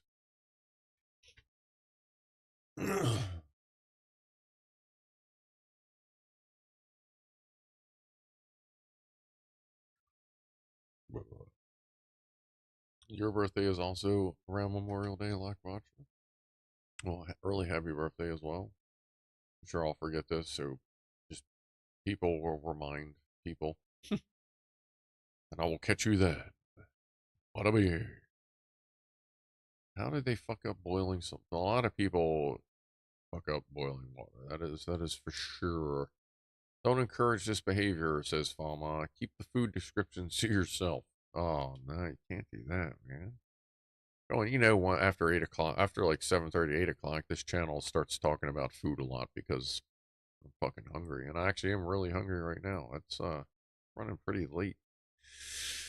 Oh, let's see. I guess we can go on. Well, what the fuck? We'll go another 12 minutes. We'll run to our last 420, and then we'll hop off of here. I think that's what we did. Oh no, last week I did a little early because of the late night gray zone. Ooh, there's some parts. Late the gray zone live stream, but tomorrow will be like around 1:30, so that would be 4 hours earlier than I start, or like 2.5 hours earlier than Clive. That's like 6:30 UK time. That starts if y'all want to hang out. You'll mostly be, I can't say I'll be paying a whole lot of attention to chat. Definitely here and there, but it'll mostly be me and anybody else that's squadding up. Ed said he may be able to pop in at some point. We'll get squatted up and go shoot people. And I'll be on later on the night, but mostly messing with graphics and just kind of derping around a little bit. I'm kind of tired-ish, kind of weird in the head today, so I don't know that I want to go on any complicated missions tonight. I should be available within minutes. What do you mean? Tonight or tomorrow? Rifleman, I use exclusively red light for bedrooms. What Scrufdog said is absolutely true. Right, says Rifleman, the red light was first used on submarines to maintain vision for night watch. There you go. Yeah, I originally learned about that when I was first started to get into more outdoor stuff. I was kind of curious why the military always had red light. I went, why is that? So I looked into it, and that's when I learned. I learned all about the advantages of using red light for this, that, and that. Specifically, the night vision, and it being a shorter range light, so it's a little less difficult to see from a longer range than something closer to the blue spectrum. Tomorrow, okay, yeah, so it'll be good tomorrow. All right, cool. Yeah, you just come on, find me, let me know, I'll hop out or whatever I'm doing. Yeah, like I'm not. Yeah, if I do anything tonight, it's not going to be super heavy missions. Although apparently Ed made me some fucking bomb ass guns. Because he's all fucking. He's advancing more than me, but I also had a night I had to build a goddamn server. But that was all right. That was a good time. It was a good warm up for the gaming rig that I hopefully building next week. If not next week, it'll be the week after. Just depends on shipping. Something about hookers? What? Rob? What? Rob says waking up is a complicated mission for me. And hookers. Oh, no, I guess that would be off. Stargazers also use red light and hookers that are off. Yeah, actually, my buddy, somebody I work with has a lot of. We were talking about red light. Like I also have one of my headlamps is red light, and he used to be very into telescopes. Like he had like computer tracking thousands of dollars fucking telescopes and stuff. And he said the biggest sin was when they would have gatherings like like space nerd gatherings, like telescope nerd gatherings, which I say that in a very respectful manner as a nerd myself. But when they would have the gathering, like the biggest fucking faux pas was to show up with that motherfucker without a red light. Like walking around with his bright ass white headlights just fucking everything up. Like you got short of got tackled by people if you did not walk around and every light you had to be red when you were in that place. Because just a little bit of glare on like a really deep fucking telescope is gonna fuck up the lenses. Star parties. Okay, there you go, TJ. Yeah, he was telling me about some of them. My porch light is one of them weird anti-bug, yellow, like almost like creamy yellow lights. It's bright enough.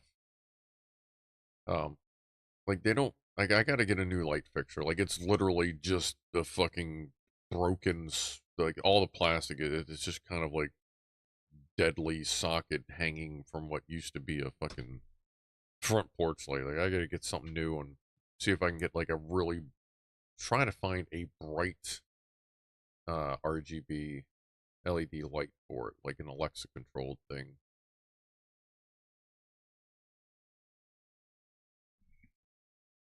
Oh, okay, that's a notification. Um, I don't know they make a whole lot of bright RGB lights outside, but I'm sure somebody does. And worst comes to worst, if I can do, I'll just buy like a nice bulb and just fucking seal that bitch up a little bit. And if I get a nice outdoor fixture, then weather won't be so much of a problem, I suppose. And Bird says, it's funny, yes, red preserves natural night vision, but the military is switching over to white phosphor for night vision optics. I wonder why that is. I can imagine that there must be some sort of reason. Does the military use any tritium in anything besides watches? Actually, I know some sites have it. Like, is that, like, do they depend on that much in the military? Less eye strain. Well, I guess that's true, yeah. Mostly in the sights, ACOGs. Okay. I figure they might. Um, I don't own, I think I have a keychain somewhere. Not a Scottish fucking MRE or anything. MRE heater. But I think I have a keychain. Oh no, one of my Casio watch has tritium, um, on it. But besides that, like I want to get something like just have something neat with tritium, just to have it, just to be like, this is awesome.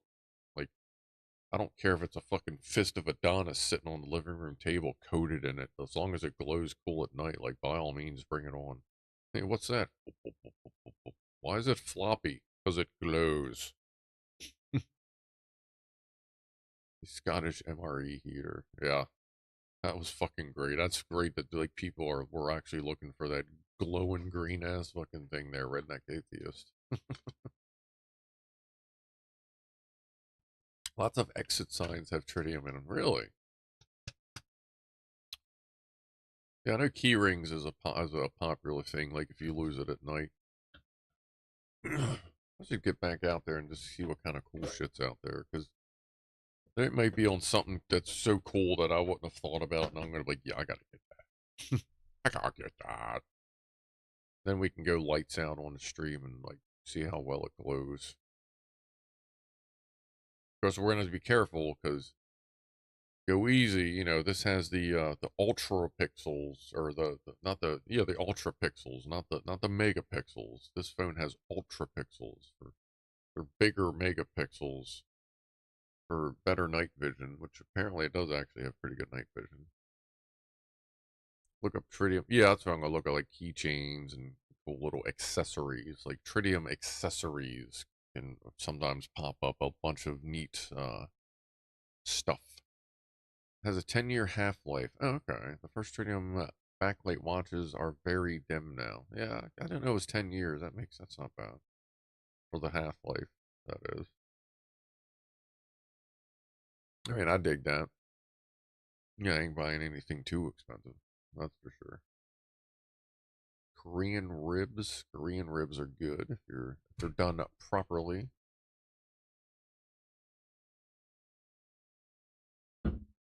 What the fuck is that?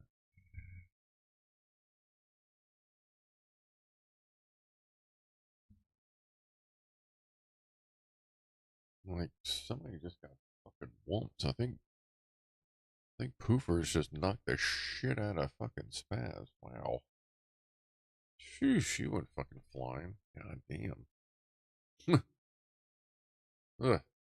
Best choice for a Tritium watch is military, marathon, civilian, ball. Okay.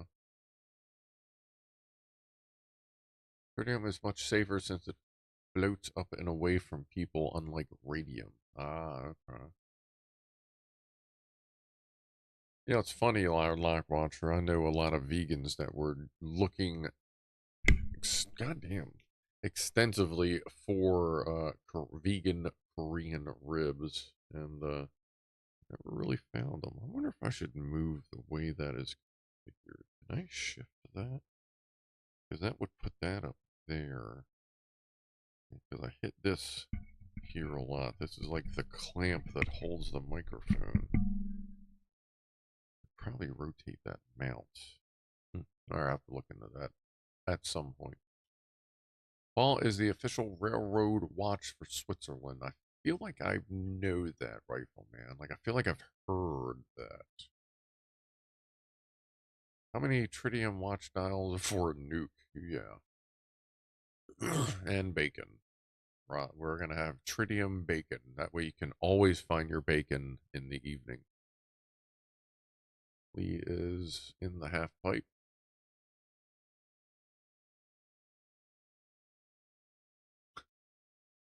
I got that from PetSmart.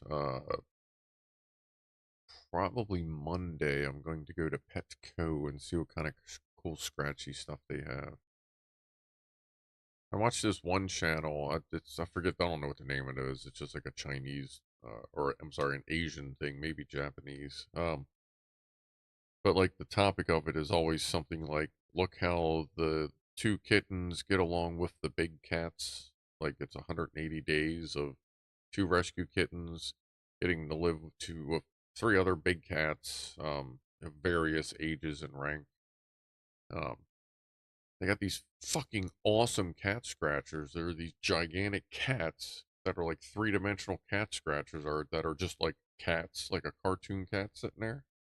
I can't I can't even Google find it on fucking Google where they're getting these things. Because of course the name brand on the side of it in the video is cat, or like cats. I'm like, really, you couldn't come up with a more unique brand name so I could fucking find you somewhere? Holy shit. But I'm trying to find more cool cat stuff for them. And then I got more shelves I got to put up as well to make like a catwalk, an overhead catwalk for them.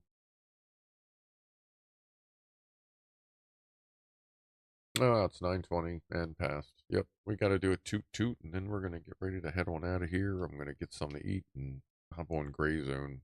Probably like a half hour or so.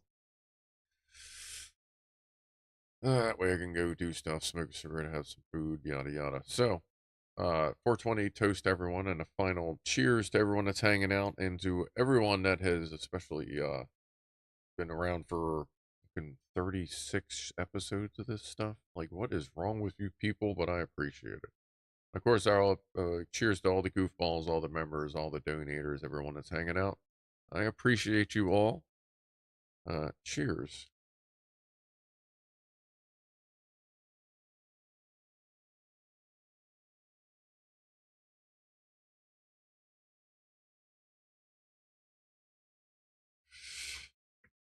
There we go. Yeah, might as well do one more.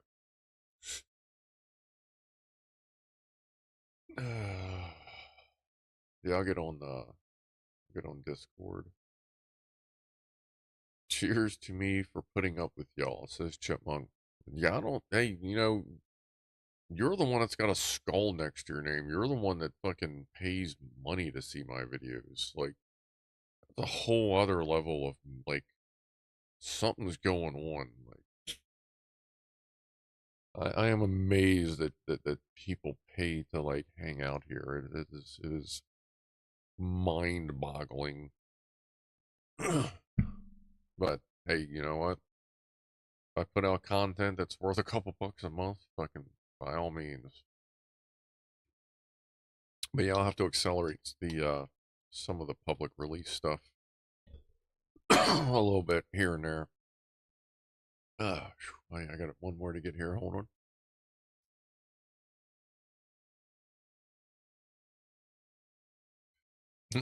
Yeah, that's true. As James says, people pay for other people to hang out here. Even yeah, I guess that's true. That is true. Oh, you're all just here for the cute pussies. Get to see that those cute pussies on the screen. Like the other day when I showed everyone a whole screen full of tits.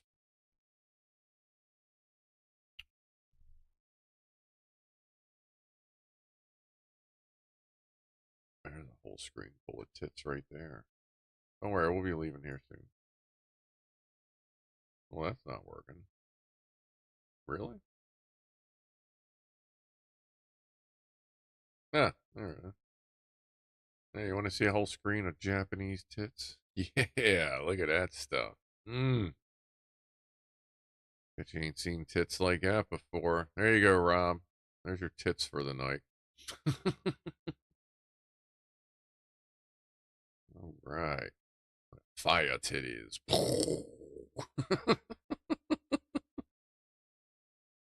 Oh, shit. I love how people name stuff in the English language. It's fucking amazing. Yes, very colorful tits. Total Recall tits from Chippy. Tritties. Ah, that worked. That actually works. TR Tritties, titties, Total Recall titties, Tritties. Blue-footed boobies. That was my original funny bird that I was like, really, there's a bird called a booby? Yeah, blue-footed booby. Nice. May have to make a batch of cooked butterscotch pudding. I was thinking about making some muffins. Um, wasn't that one of the cooking with scruffs? I don't even remember. Where are we at here? Cooking. Where's that weird ass thumbnail I used? Number 3 was beef. Back. 2 was dark chocolate chip. Oh yeah, okay. So the cooking with scruff 2. I may make those tonight or tomorrow. Probably tomorrow. Maybe I'll make them during the day for the stream. I think I have some dark choco pancake mix muffins kind of thing. Palma, when did you show tits and can you steer me in the direction of that video? And there's better not be bird tits. Oh, it was all about the bird tits there. It was a whole screen of Japanese tits. Just tits everywhere. Look at that. Look at all them tits. Cute little tits. Sharp tits. Colorful tits. Big tits, little tits. Cute tits. Well, actually, they're all pretty cute, aren't they? All right. All right, I got to get on out of here. I am getting hungry. I'm obviously losing my mind a little bit. Stripey tits. Yeah, yeah. Stripey tits.